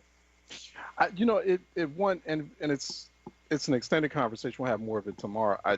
I like the question, and it's something we talk about in different pieces and parts on this program and other programs throughout WURD all throughout the day. And with one, it starts with one, like what we're doing now is the information and awareness and the intelligence, gathering that from institutions or platforms like a WURD. So it starts first with the information and the awareness. Then it goes to, or that extends into the community organizing and people having confidence in themselves as a collective. We have to stop thinking. I think that we've veered away, Marcus, from, particularly as our community is concerned, we veered away from thinking collectively or acting collectively. A lot of what we're doing now is very individualistic. It's based on, it's simply saying, we've got somebody black who's been elected into this certain position, and so just because by virtue of a black face now being in a governing institution or in a city council, for example, well then we're done, like job done, and that's not the case. And so we're going to have to get back to that active, organized collectivism that I feel like we veered away from. We're not acting politically or mobilizing politically in the same way we did, and we did rather successfully, particularly during the civil rights movement, when there was, we need to kind of get back. There was some organizing principles there, especially during the 50s and 60s and the early part of the 70s. A lot of that has been lost. So it's not like we haven't done this before. It's kind of going back into those playbooks and drawing from what's already been done. We mastered that, a lot of grassroots mobilization techniques and political power techniques. We've done it before, so we can do it again, and we can do it at a bigger scale. I've got to move on. I got to wrap. Thank you for that question, Marcus. We'll talk more about it tomorrow. Call in tomorrow, and we'll talk more. Call in earlier, too. We'll talk more about it tomorrow. The special Kwanzaa show hosted by Brother Shamari is coming up next. Also, don't forget about, speaking of Kwanzaa and speaking of Ujamaa, talking about cooperative economics, then practice it. Buy black through our virtual holiday marketplace, wordradio.com/marketplace and wordworks.com/marketplace too. I'm Charles Ellison. Go to @Ellison Report, #reality check. Thank Troy Wilmore again at the Board of Steel.